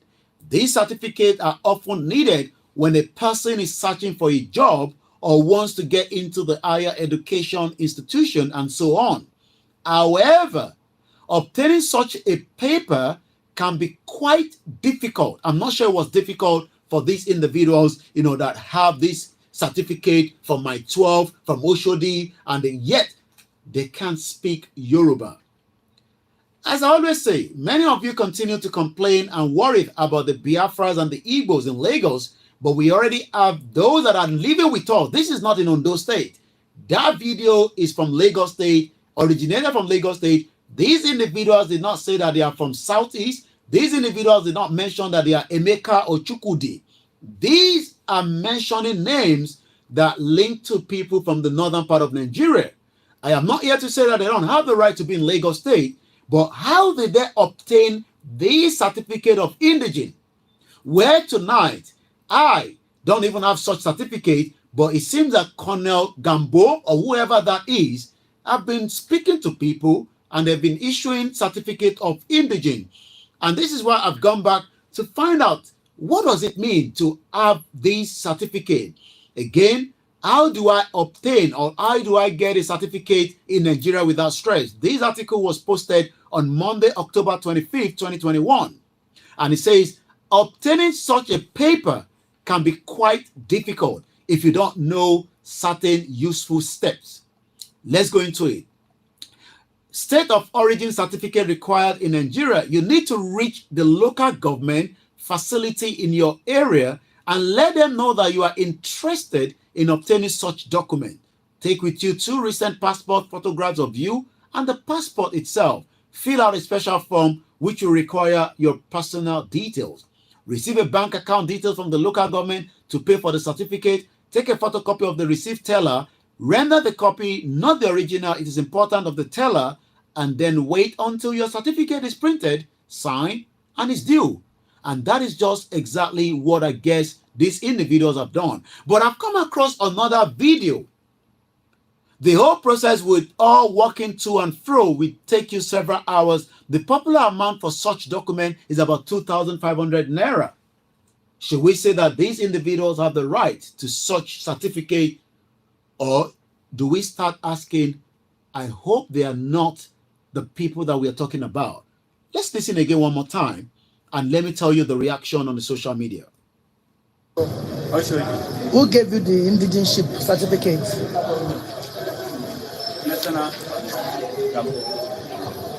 What's your name? Zakaria Arab. Where are you from? Kaduna State. Lagos. Where did you get the indigenship certificate from? I'm staying with my uncle. So I went. Your uncle, speak up, please.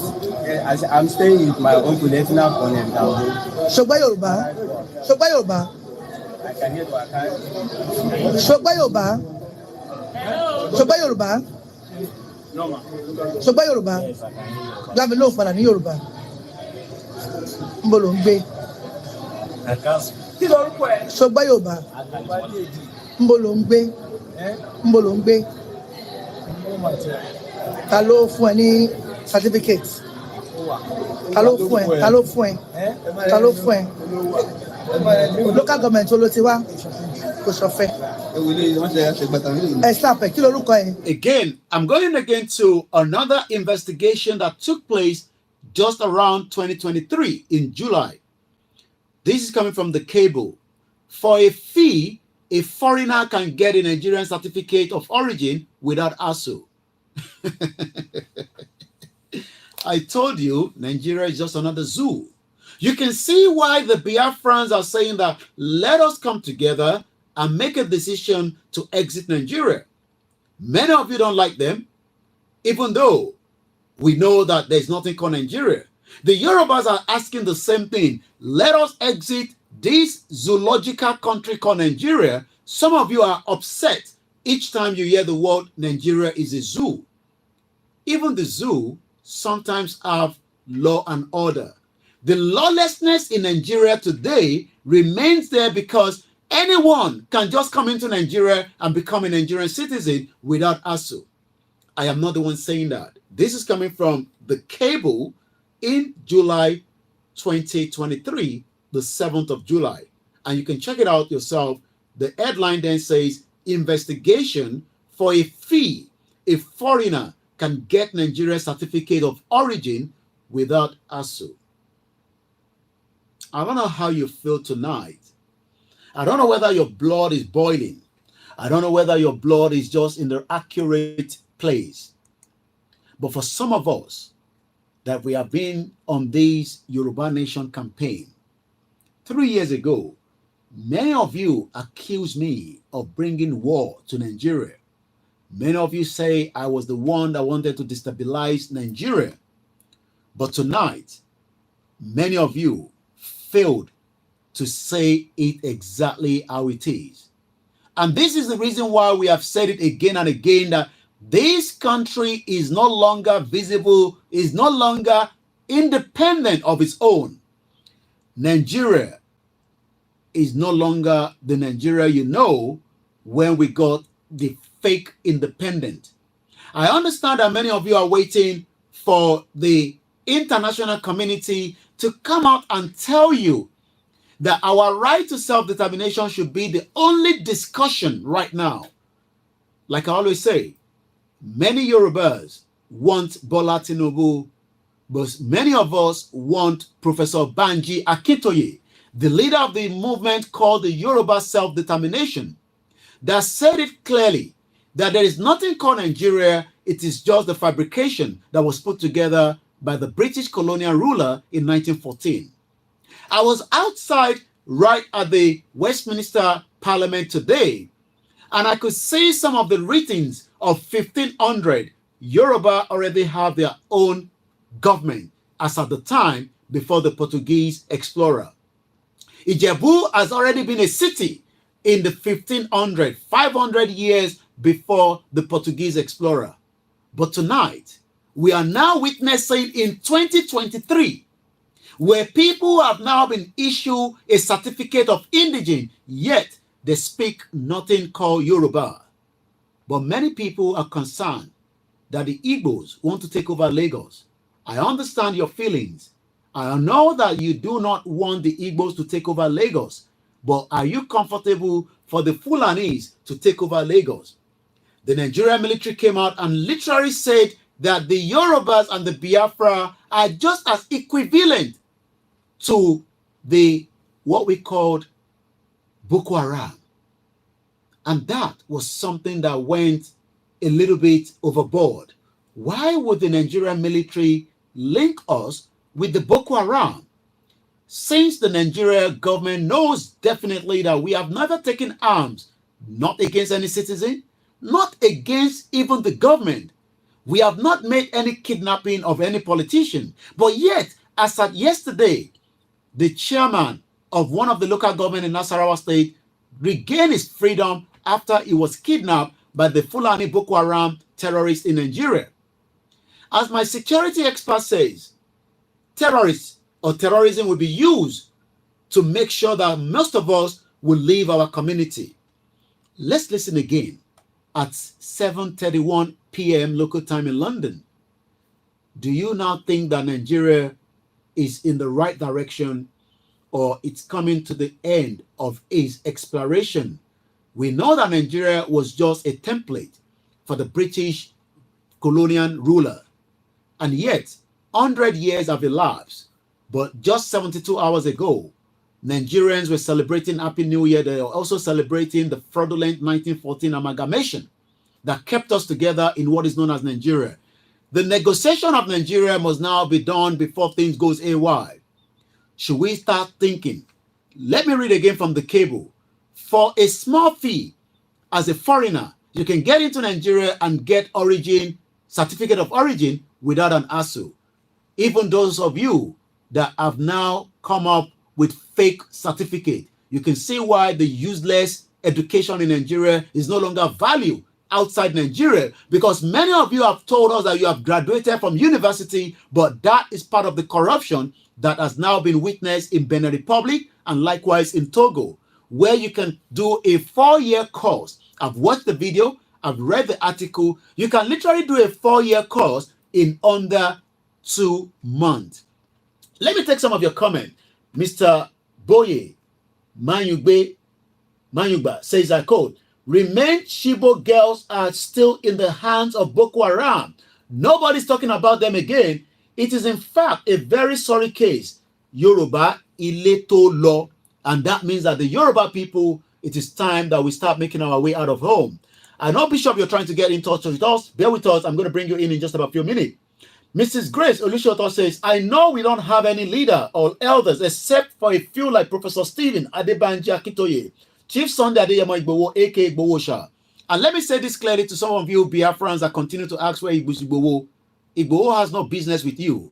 Igboho has only business with the Yoruba people, and you have no right to call him out at any time. If you do so, we will call you out at some time. I've seen some of your comment. And this is why some of the Yoruba people do not feel comfortable with the Igbos. Do not call Igbo out. Deal with your current situation as we would do with our own. We are not running the same race. You run your race, we will run our own in our own terms and conditions. You will not push the Yoruba people as at the time we are ready, we will do the next move. You are doing yours, let us do our own. But each time you come out and say, where is Igbo in his hiding space? Keep that to yourself. And this is why some Yoruba people do not feel comfortable with you. But I understand, because we know myself and Oloye Igboho, that we are fighting the same cause. But let me say this clearly, many Yoruba do not accept that. I've seen many comments on the social media saying that we should stop pulling some of your messages. And I do ask them, should I start pulling the messages of this individual? Again, if you're new to the platform, this is broadcasting worldwide, online 24/7. Starr Radio UK. This is Starr Radio UK. Radio UK. This is Starr Radio UK. In your car, at work, at home, on your smartphone. Shout out to those of you in Lagos, White Lion of our time, Tijani Abdul Beru. Good evening to you, Kennedy, all the way in Libya. And once again, shout out to the Scottish. Shout out to everyone that wants to be free. But like I said, we will do it in our own terms and conditions.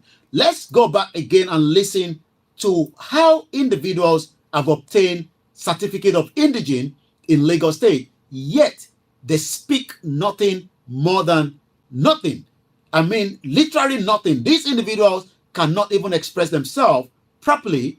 You can wonder what and how you are being dealt with the moment they now put on this fake uniform called the Nigerian military.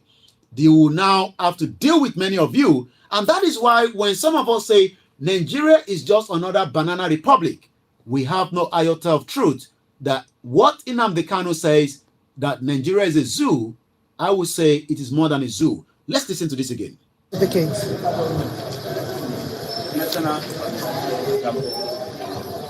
What's your name? Zakaria Arab. Where are you from? Kaduna State. Lagos. Where did you get the indigenship certificate from? I'm staying with my uncle. Your uncle, speak up, please. Yeah, I'm staying with my uncle. Shogba Yoruba. Shogba Yoruba. I can hear, but I can't. Shogba Yoruba. Shogba Yoruba. He can hear, but he cannot speak. These are people that are now wearing the Nigerian military. As we go into the story, as we go into the Yoruba Nation campaign, that means that I'll be speaking Yoruba. But after this, I'll be telling you what Professor Banji Akintoye said in just about a few minutes. Bear with us. Yoruba. Yes, I can hear you. Let me know for Yoruba. Mbolongbe. I can't. Shogba Yoruba. Mbolongbe. Mbolongbe. Ta ló fún ẹ ní certificate? Ta ló fún ẹ? Ta ló fún ẹ? Ta ló fún ẹ? Local government ló ti wá kò ṣọ̀fẹ́. Ẹ stop ẹ, kí lorúkọ ẹ? Kí lorúkọ ẹ? What's your name? What? Speak up, please. Where are you from? What? Kaduna. But you're coming out from what local government? Oh? Ta ló fún ẹ ní certificate? Kí lorúkọ ẹ? Mo ló ń gbé. You don't hear Yoruba. What state are you from? He doesn't hear Yoruba, but yet he has certificate of indigene in Lagos State. I'm sure this is not a film trick. I'm sure this is not acting. Let's take you to another sister that has now come up as well, talking about why the Hausas must now rise up, just as the Yoruba have done the same thing, just as many of us are saying the same thing, but it seems that the Hausa must now wake up in this mess that we all find ourselves called Nigeria. Let's listen to her. Hallelujah. Oh, praise the name of the Lord. Good morning, afternoon, evening, from wherever you are watching this live streaming this video. Today is our welcome to Hannatu's Corner. Welcome to Christmas Carol Hausa Day 23. The mercy of the Lord have seen us through. His grace have seen us Let's through. listen to this one. This is the one I want us to listen to. People don't even know this one was just almost less than 2 days ago. Let's listen to her as she explained the difference between the Fulanis and the Hausas. Remember that the Fulanis killed many Hausas during that era, and it seems that Anatu Samuel is speaking out as well. Here we are again, Hannatu's Corner. We will continue to talk about issues, our situations, and what we believe is the way forward and exposing the real truth. I am a Hausa Christian, Hausa by tribe, back, front and center, and I'm a Christian, and Hausa is not a religion, it's a tribe. We have Muslims that are Hausas, we have Christians that are Hausas, we have traditional religious worshippers that are Hausas, and just like every other tribe in Nigeria and around the world. So we have been created Hanatus Corner, we have taken time to create awareness about the Hausa Christian community. The whole north is not Hausa land. Hausa state specifically is Jigawa State, Kano State, Katsina State, Sokoto State, Zamfara State, northern part of Kaduna State, and the Zazzau Kingdom. I will not call it Zazzau Emirate because it's a kingdom. Emirate came later. Emirate has to do with Fulani taking over Hausa land. So I will say the Zazzau Kingdom. And so then you heard that clearly, Fulani taking over Hausa Kingdom. So it seems that the present Nigeria, many now are saying enough is enough. Mo afi àsìkò mo fi kí gbogbo ọmọ Yorùbá káàkiri gbogbo ibi tí ẹ ti ń gbọ́ wa pé àsìkò tá bọ́ sí ni wákàtí Yoruba Nation campaign látàdọ̀ bàbá wa Ìlànà Ọmọ Oòduà, the Yoruba leader under Professor Adebanjo Akintoye. Ẹ jẹ́ àkọ́kọ́ gbọ́ in tí bàbá Akintoye fi ránṣẹ́ sí wa ní January 1st as his message of hope to many Yoruba people that the Yoruba Nation campaign is not yet dead. It is still ongoing.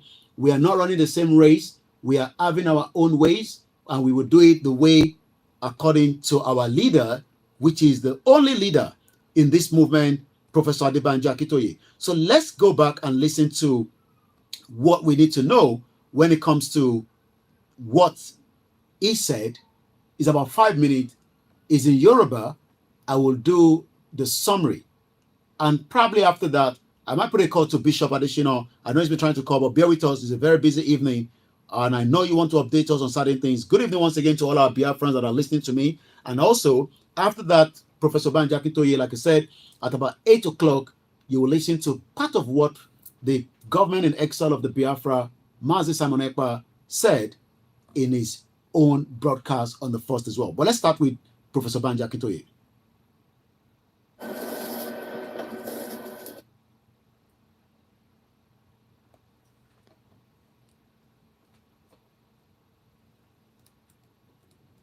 wà ní rálì Àdó Èkìtì àní gbogbo rálì wọ̀nyí kò sẹ́ni kankan tó farapa, kò sẹ́ni tó ju òkúta sí anything, kò sẹ́ni tó dẹ́rù bẹ́ni kejì.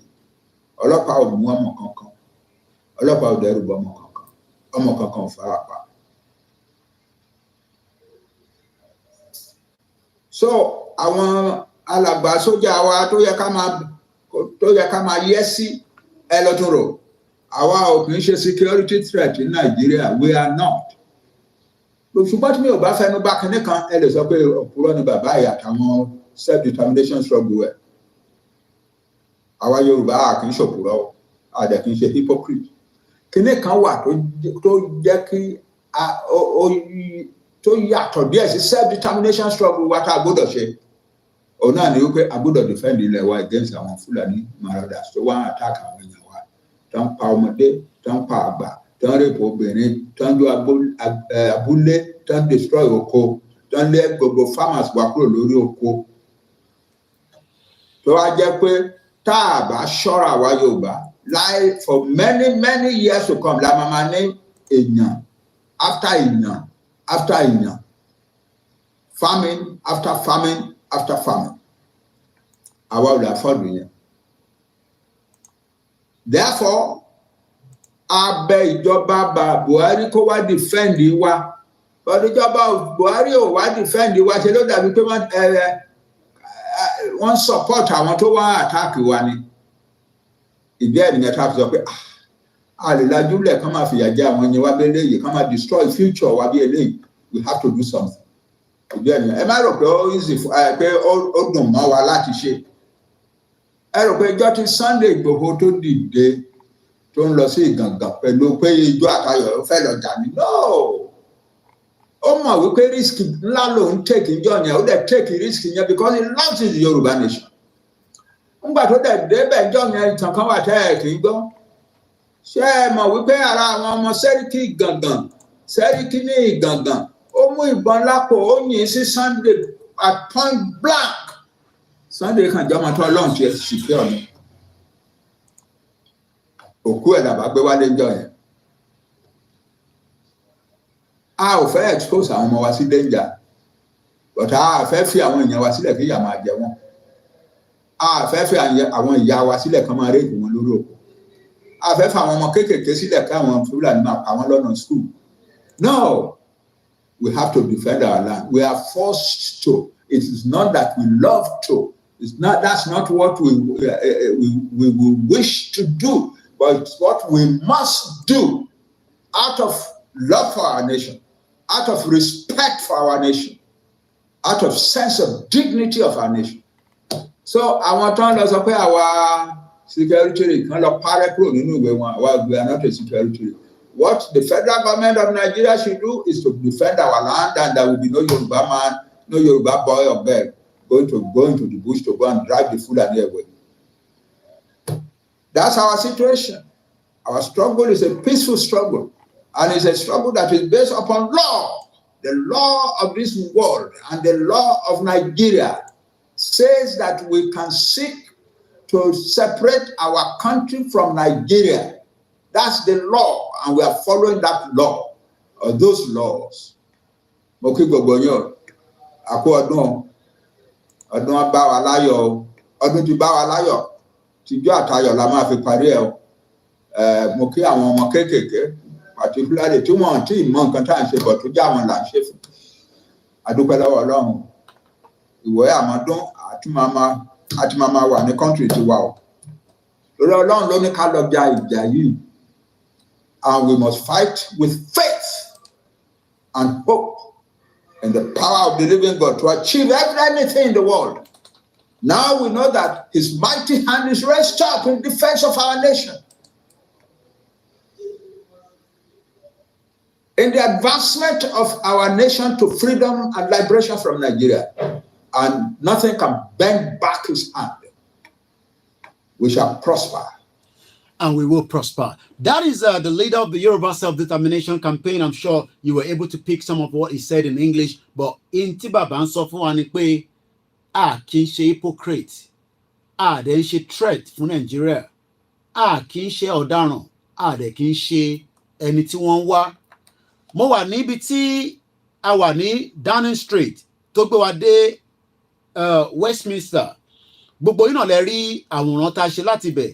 Ẹ rí pé nígbà tá a wà níbẹ̀ mo ní Nelson Mandela nígbà kan rí wọ́n pè ní terrorist. Kódà Nelson Mandela ìjà tó ń jà nígbà kan rí wọ́n ní ọ̀daràn ni. Ǹjẹ́ wàá mọ̀ pé lẹ́nìí Nelson Mandela statue is presently right opposite Westminster Palace. Mo kí gbogbo ọmọ Yorùbá káàkiri gbogbo bí tẹ́ ti ń gbọ́ wa káàkiri ni mo kí yín easy mo kí ẹ dáadáa ẹ̀gbọ́n mi àtàtà. Mo kí ọmọdé, mo kí àgbàlagbà, mo kí arúgbó, mo kí ọ̀dọ́, mo kí gbogbo ohun tó ń pè nílẹ̀ Yorùbá, mo kí àwọn Haúsá, mo kí àwọn Biafra, a kí àwọn Ambazonia, a kí gbogbo wọn pé ìran Yorùbá máa bọ́ kúrò nínú wàhálà tá a wà nínú ẹ̀. Tó bá jẹ́ àkọ́kọ́ yín lẹ́ máa darapọ̀ mọ́ wa. Ètò bíbà yìí là ń pè ní Starr Radio UK ní ọjọ́ Wednesday. Òun ni kẹ́ máa bá wa pàdé níbí nígbà tí ẹ máa gbọ́ kòdoro ọ̀rọ̀ nítorí pé àwọn pépà Nàìjíríà ò lè sọ tí mò ń sọ níbí bó bá dánwò DSS máa lọ gbé wọn because Nigeria do not have freedom of speech and that is why some of us outside Nigeria are the only one that can rescue you because Nigerians have been suppressed, they've been marginalized, and yet, like I always say, we are the final hope. Mokia TJ, all the way on the you're very far away from me, but I can see your logo right there. And shout out to many of you that are with us as well. Maybe we should listen to this, and then I prepare you what Oloye Igboho said to the Nigerian military. Don't go anywhere yet. It is still the finest African and Caribbean radio station in London. Oshade.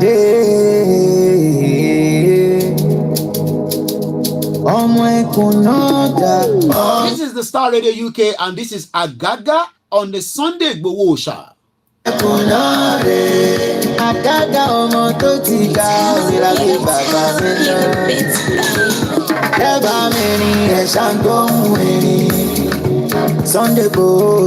When you say Sunday Igboho, do not disrespect him.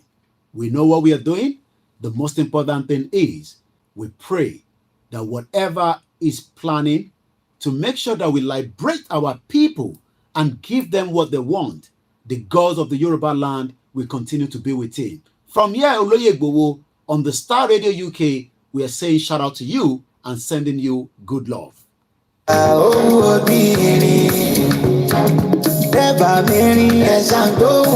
If you don't know him, you better do, because he's the voice of the voiceless. Shout out to you, my brother, Crown Cops, and welcome to those of you coolest_gold. Welcome to the program, Iyawa Grace Olushoto, and all the GR1 and every groups across the globe in support of the Yoruba nation. Every group across the globe in support of the Biafra movement. Every group across the globe that wants to be free from the shackles of the British colonial empire. If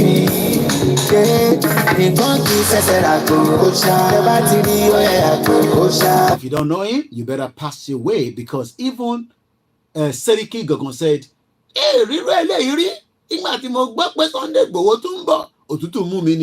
you might not know him. Those that know him knows him.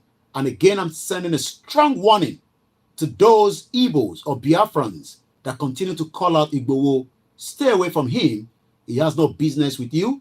We have business with Simon Ekpa, and we are still having a great alliance. If you call him out, I will block you, and I will also continue to call you out on any of my platforms.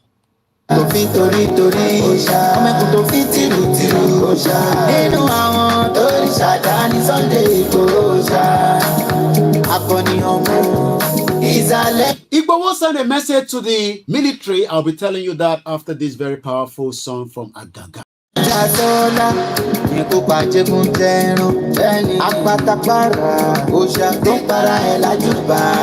All the way in Miami, we're saying shout out to you. Easy.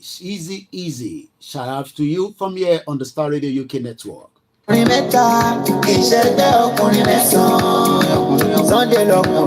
of you listening to me across the globe, we have a lot of listeners all the way in Russia, in Kenya, in Afghanistan, in India. This is the finest African and Caribbean radio station in London. 2024, it's going to be a fantastic year for us all.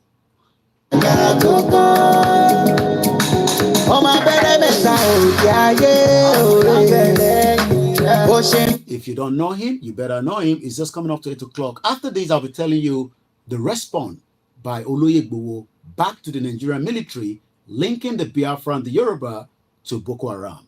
Shout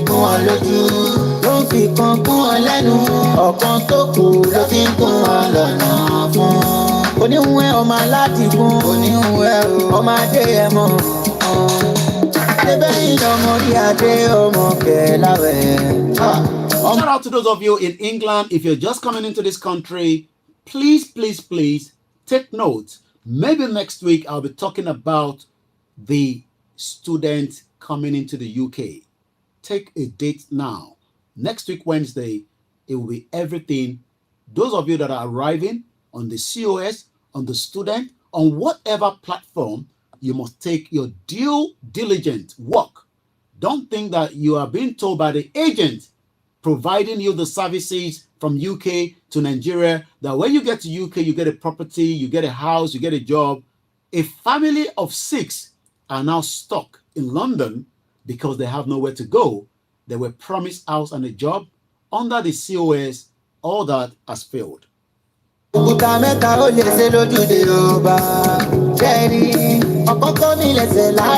be telling you about the GoFundMe just about 8:15 p.m.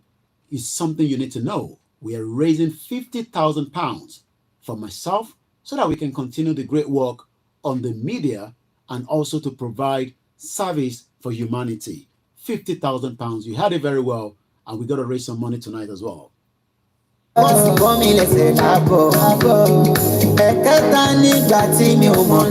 to you, Mr. Akim Ayodele, and good evening once again to every one of you in Libya. Because of the time constraint, I'm just going to leave a gaga there because we still have a lot to cover tonight, and I have not been able to finish that as well. But again, if you're new to the platform, maybe you have not been there before, I will just say welcome. Welcome. And that is for those of you that are new to the platform.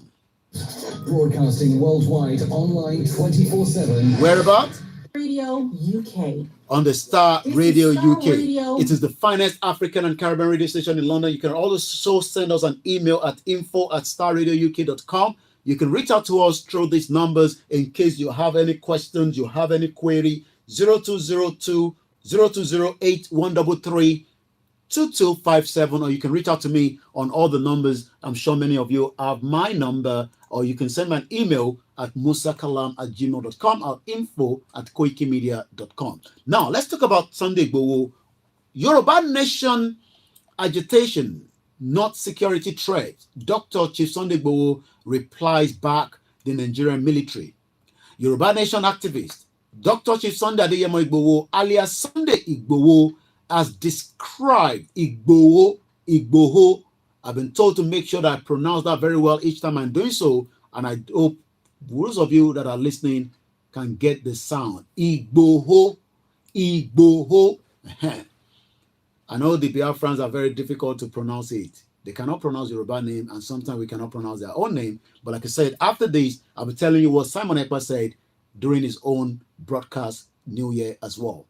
He has described as misleading categorization of the agitation of the Yoruba nation as part of the threat to Nigeria peace.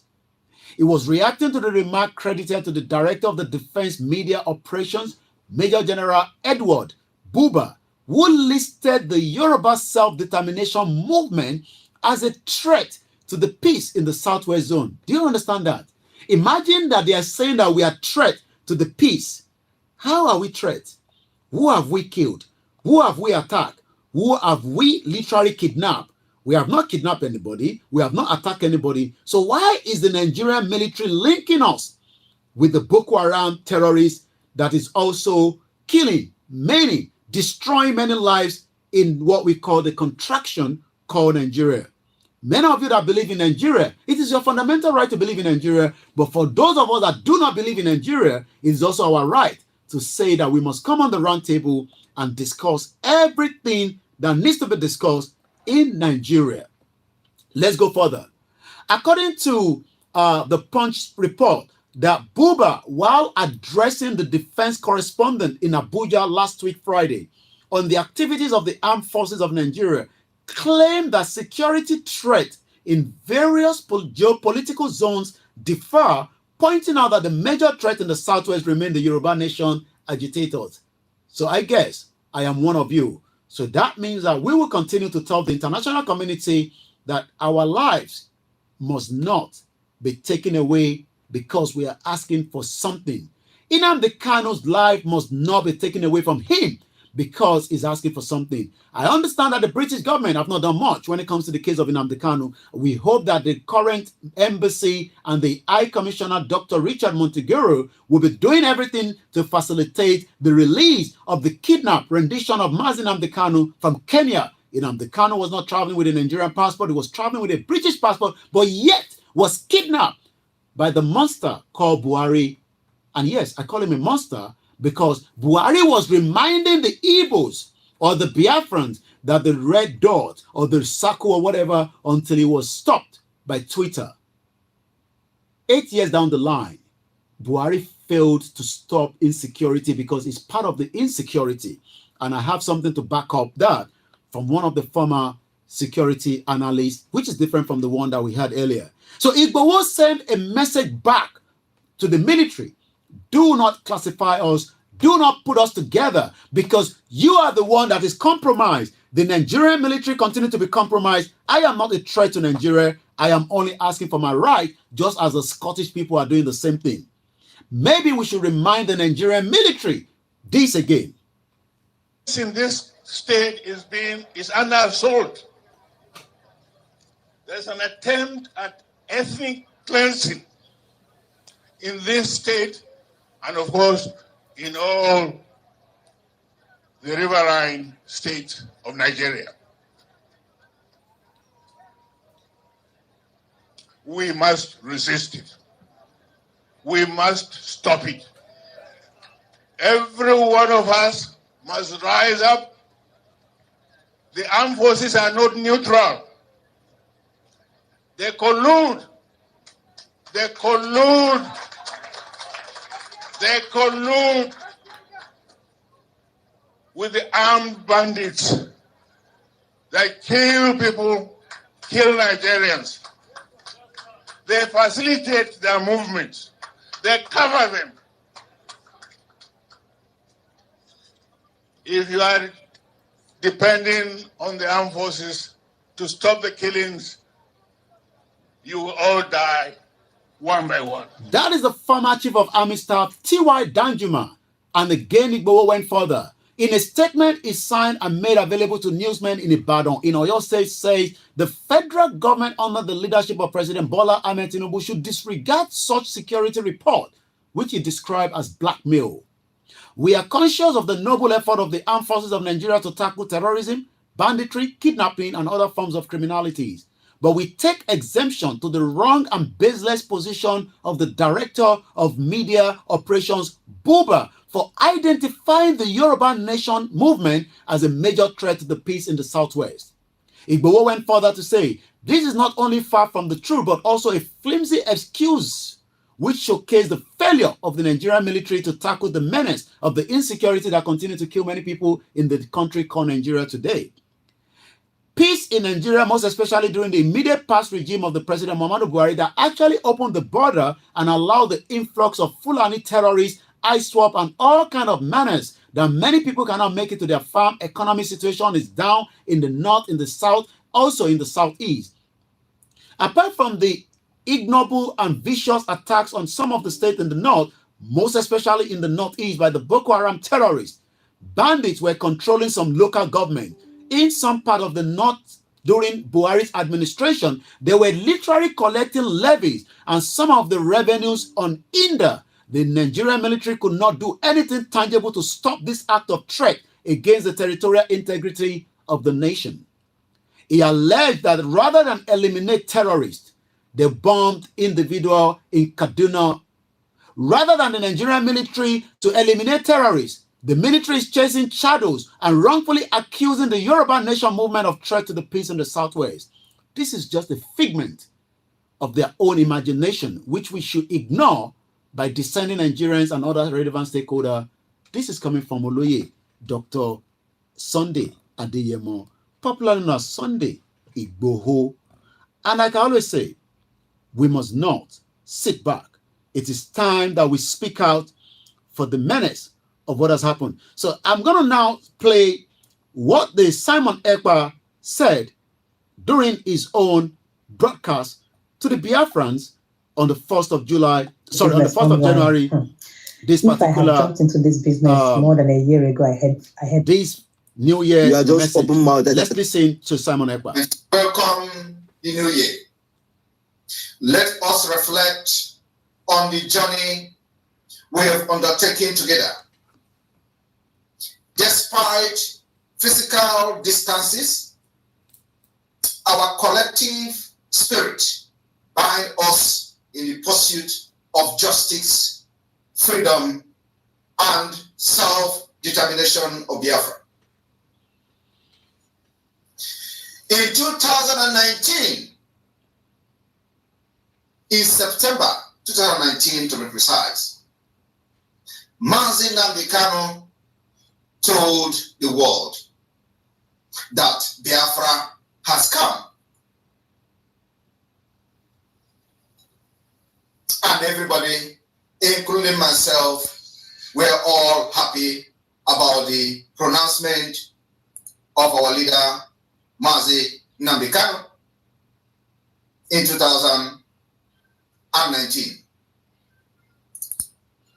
And I would like to take us back to this particular pronouncement. of our leader, Mazi Nnamdi Kanu. I said that Biafra has come. I said that Biafra has come.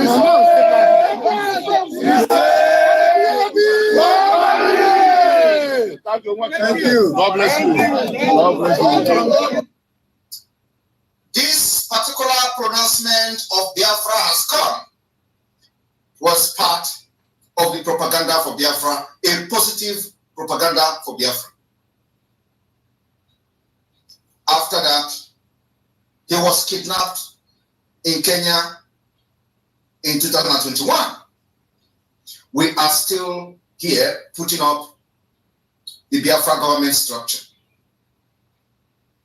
together. We, the educated ones in the Biafra liberation, understand Mazi Nnamdi Kanu pronouncement of Biafra has come. And of course, including his pronouncement in the same 2019, when he called off the boycott of the election between the PDP and other political parties, when P2B was running as a running mate to Atiku Abubakar. In that announcement, our leader Mazi Nnamdi Kanu said, Biafra is sealed and delivered. Those of us understand the positive propaganda in this particular pronouncement. Today, we have said similar things, and those IPOB Nigeria whose agenda is to form and use IPOB as a political pressure group have used our positive propaganda announcement as a tool, which never worked for them. I just decided that in the speech of 2024, New Year, I will make references to this disgraceful act of uneducated nincompoop who have almost destroyed the effort of Mazi Nnamdi Kanu for over 30 years. What the Biafra government is doing today, for those who care to know, is the process of declaration of the restoration of independent state of Biafra. And that is part of what the PM, Simon Ekpa said is a lengthy one. We will not be able to pick everything. That's about just 4 minutes. We'll be able to pick from there. You can listen to the rest, from his own social media handle. Let's now come back into the final part of this program. Like I said, at about 15:15, I'll be telling you everything we need to know when it comes to, the GoFundMe. Also, in the next couple of days, if all goes as planned, we're expecting, Oloyegbowo to be in America. Like I said, Oloyegbowo should be in America. We'll be confirming all that in the next couple of days to come. Not dates, I believe I'll be giving a little bit more insight of that, during the next 24 hours. But like I said, take a note of that. Oloyegbowo might be in America in the next couple of days. I will be telling you everything, and the reason for that, as I say, the movement of the Yoruba nation continue. At exactly 8 minutes past, we're just going to make one call, to Bishop to see if we can hear a little bit from him as one of our financial analysts on this platform. I know we're very, very pressed with time. We have just about 22 minutes left on this program. Shout out to many of you that have joined us. Remember that we have a lot to say, but again, I'll only have about 10 minutes of Bishop. It's a very, very busy schedule today. As I say, good evening, Bishop, and welcome to Niger Voices. Hello? Hello, good evening. Can you hear me loud and clear? Oh, yeah, I can hear you now. Thank you. It's a pleasure. Let's hear from you. I know you've been trying to get into, to me, and I know you've been trying to get into the program, but like I said, it's been a very tight one, especially because of my guest that was telling me about a bit of security. Let's go straight into it. It's been the new year. I know there's a lot on the table. We haven't got much time, so I'm only giving you just about 5 minutes, maximum 10. because there's just not enough time. Yeah. Let's know what is the current situation, you know, in the country right now. I know that the petrol price is being looked into about 1,200. We played a video where a man was struggling to get money out of his bank account.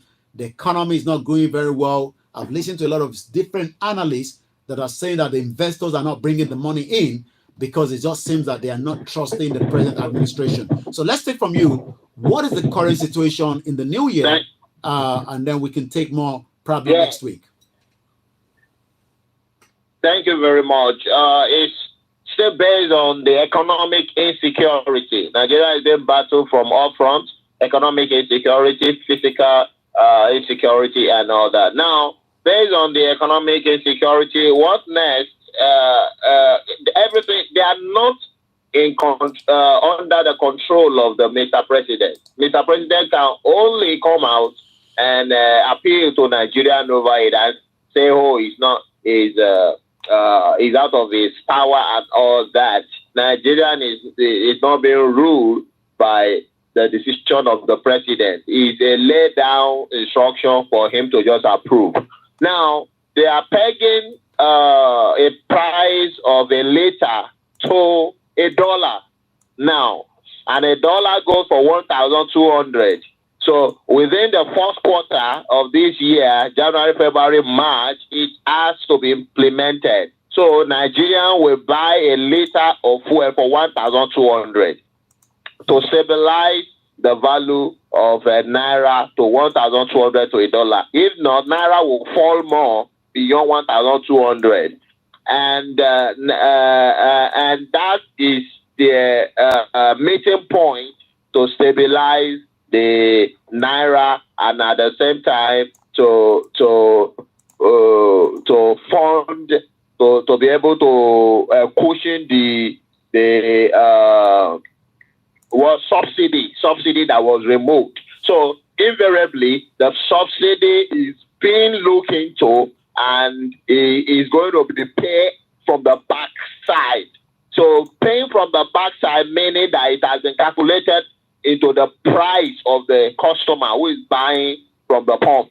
And as you are buying from the pump, it is envisaged calculation into $1 for a liter price, so that the subsidy is settled from there. And above, and it also will be able to cushion and the naira at that 1,200 per week. That is the a meeting point as at now, and the NNPC is looking into it, and it has no option, and it has to be implemented within this January, February, or March. So when that is done, it means there is more high time for Nigerians. If the liter is going to be sold for 1,200, it means transportation will go high again, and Nigerians will cry more, and product sales will go high again. They are still buying a chicken for 25,000, 22,000. That shows before the end of the year, a chicken can go for 100,000. And those are the things. So Nigerians, those who want Nigeria should prepare for what Nigeria actually have in store for them. But for us who desire our whole nation, that we have prepared and hold our destiny in our hands. Thank you very much. Let me come back to you, just about a few more minutes. So what you're saying is that the naira continue to depreciate, if I'm getting it for the layman. Yes, it continues to depreciate, and they look at something to cushion it. Maybe they can. It's not certain, but they felt maybe they can hold it as 1,200, and for them to hold it at 1,200, a liter of fuel should be bought at that price. So to push the dollar price, so it will be $1 for a liter. So Nigerians will pay for it. Nigerians. The investors that the current administration promised that Nigerians will see, what has happened to these investors? Why are we not seeing the investors in the country? What is making investors not coming in. The president, I could tell you, recap. Remember, the president have been to Saudi Arabia. We were told that meetings and money will be coming in from the Arab country. The president attended India.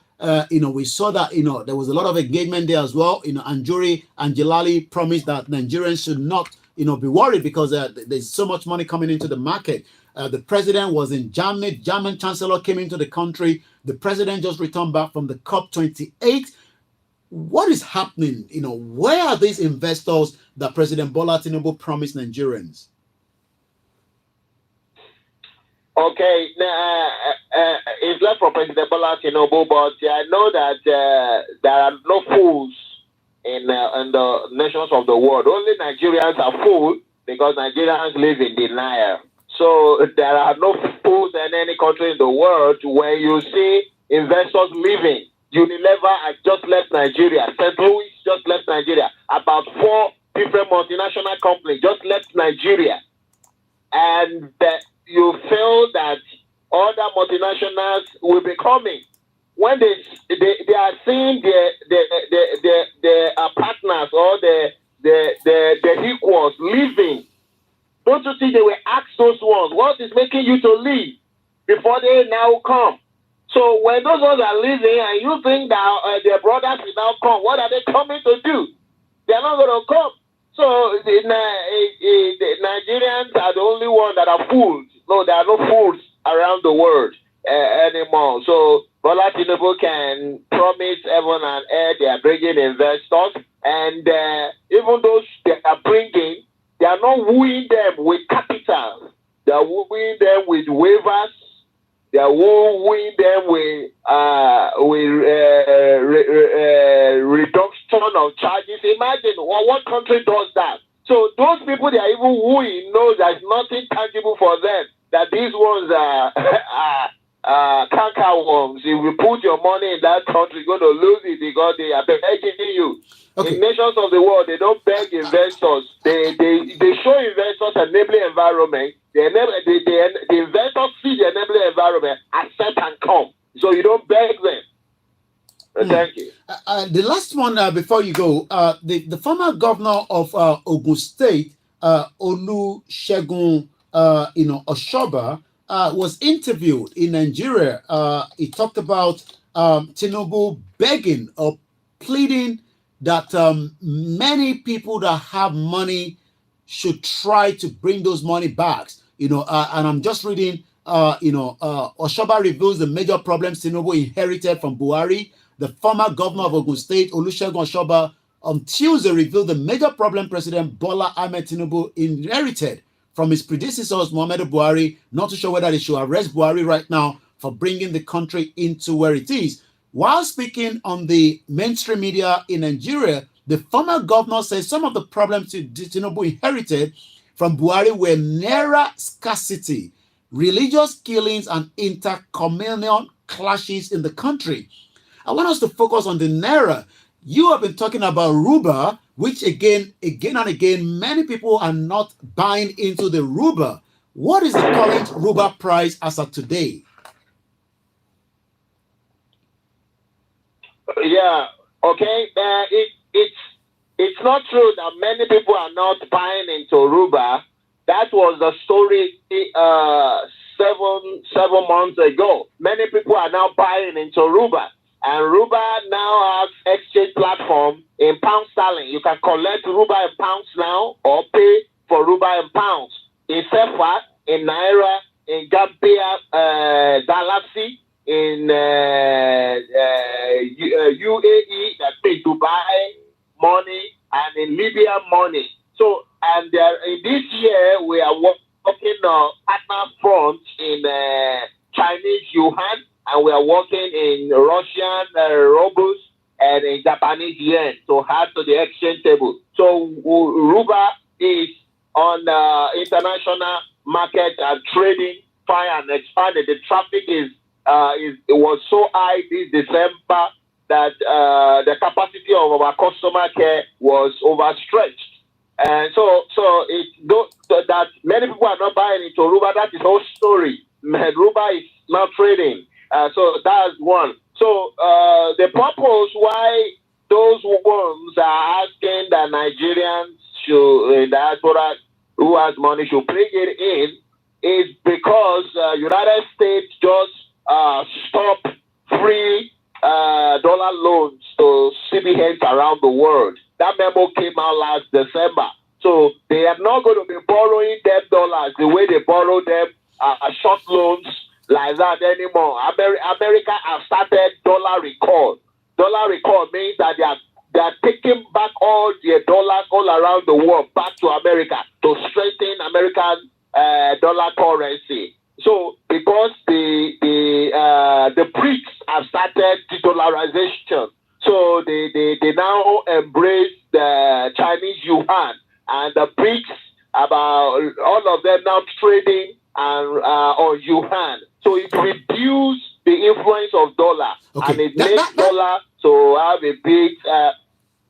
I can hear you. Okay. Well, I wanted you to focus on, not the one from the diaspora. I'm talking about the former governor of Ogun State says, and I quote, that the President Bola Tinubu will sign an executive order to encourage Nigerians against abhorring the money. It seems that many Nigerians are keeping the money, and that is the reason why there's scarcity. That's what I'm trying to explain. So the reason why they are looking at that is because they need the forex, and they need the forex because they've depleted their own foreign reserve, and so there is no backing for naira. There's no backing for naira. Why will you be begging your citizens who have foreign reserve to bring it home? What about their politicians? They should ask Tinubu himself. They should ask Atiku and all that. When they want to do election, were they not bringing dollar in? Where did they get it from? From the so why are they telling other Nigerians now? Because it's in government, and the dollar, they need the dollars. That is the reason why the CBN instructs Nigerian banks now to accept crypto, because they know that the cryptocurrency have access to all those hard currencies from crypto. Before they told their banks not to allow crypto. Now they are opening it that because they need the forex. They need to this forex, the hard currency to back up the budget for this year, and they don't have it. But they are not using it for the progress of Nigerians. Don't get it twisted. Don't think that they want to use it for further progress of Nigeria or economy of Nigeria. No, they want to use it for their own political elite consumption. Look at what happened in Dubai, the conference they had in Dubai. Just waste of expenditures, and they have to pay in dollars. These are money that's supposed to be used for our forex exchange.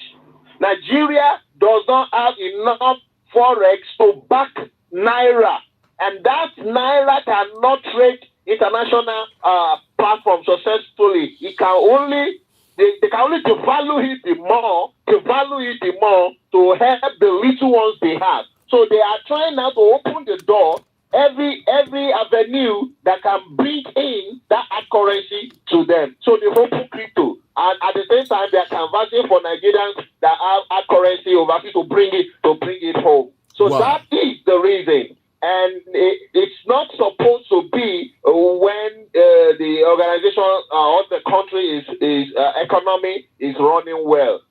Thank you. Next week we're gonna be together.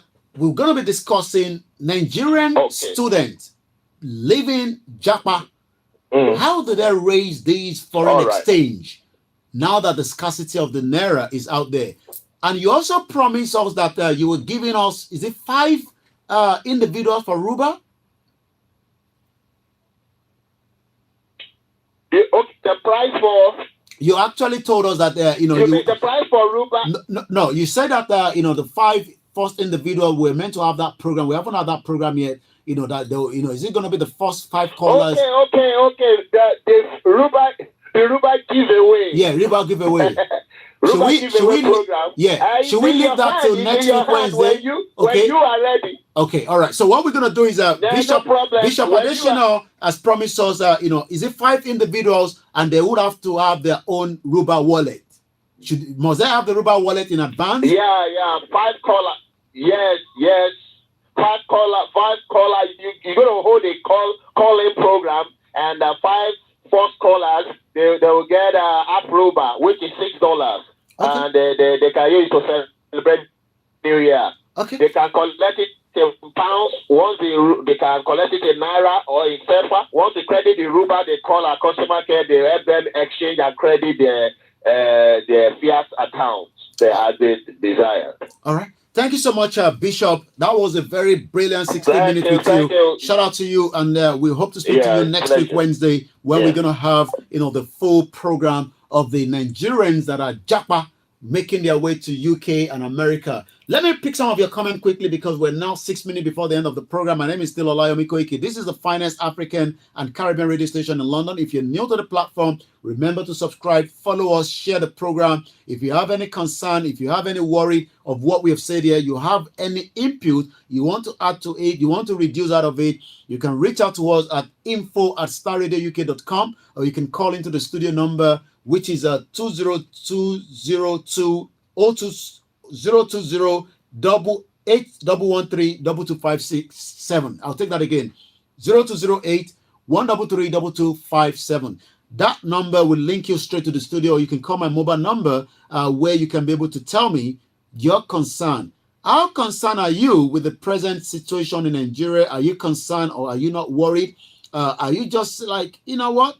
It is what it is. But remember, this is still the finest African and Caribbean radio station in London. I will tell you a little bit more about the GoFundMe in just about a few minutes. According to Comrade Plan B, Ogumola Abiodun said the Nigerian leaders and economics in the government are not all serious people. And thank you so much. You also went further to say Nigeria is a country without database. Let's pull it down and let's celebrate freedom in our respective countries. Also, Wari Jinodu, my brother, my uncle, my father says the petrodollar. Where is the petro naira face value? It seems that the naira is losing value very, very fast. You also went further to say it's better to demonetize the naira and monetize more tangible resources to back any future currency of Yoruba nation. Thank you so much. You went further to say how much fall is a fall? Zimbabwe $1 million note print barely buy a cup of tea and a bread. Maybe one day you might be buying chicken for 100,000 naira. Shout out to those of you right there in the TikTok. I can see you there. Appreciation to many of you that have joined us, to my beautiful mother, to my family. Happy New Year once again. If it's your first time joining us, remember to follow us on all the platforms on the Star Radio UK network. Star Radio UK. This is Star Radio UK. This is Star Radio UK. Broadcasting worldwide, online 24/7. 24/7, Monday to Friday, we're live here. As I leave you in just about 3 minutes before I hand over back to the producer, my name again is OLAYOMI KOIKI. We've come up with fundraising. We need money to be able to produce certain much work that we do both here in UK and in Nigeria, where we are currently operating from in the southwest part in Yoruba land. We need your assistance. We need your support. We need you to come out and help the platform so that we can be able to do and add more to what we are doing for humanity. That means that, on the 31st of December, as we were heading into the new year, myself and the management, we decided to pull up together a GoFundMe to the tune of £50,000. If you're new to the platform and you want to find out more about these GoFundMe, you can find it exactly, on the platform where the GoFundMe has been set up. What again is the reason for this setup? Like I said, we need to do some more upgrade.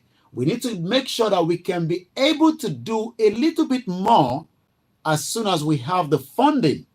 We need the funding to be able to get going, especially as there's a lot to cover when it comes to not just the movement, but also to the sister broadcast Koikimedia. So if you like to help and support with the GoFundMe, what you can do is just to make sure that you follow the platform, and then you'll be able to see a little bit more of reasons behind it as well. If you need to ask more questions, you can email, and if you need to donate, Remember, it is voluntary as well. You can pull up your money if you don't want to volunteer for it, if you don't want to volunteer, but I don't think any of you want to do so. With 50,000 people, we can raise that money as well. As I was coming into the studio, I was reading the Metro newspaper. They are having a charity walk and they are planning to raise £1 million. Every organization raise money for different purposes and different projects. Mine is to support the work of a freelance journalist.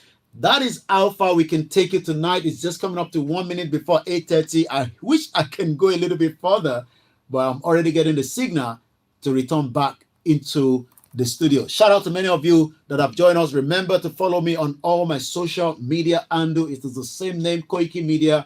You will not miss that. I'll be back with Archie tomorrow. And again, remember to stay safe and be very, very security conscious wherever you are in Nigeria. I pray Nigeria will not happen to you, but you also do whatever you have to do to protect yourself, especially as so many things is going wrong in the country. This is special to Oloye here from the studio, and I say you can take over, my producer. Thank you so much, everyone.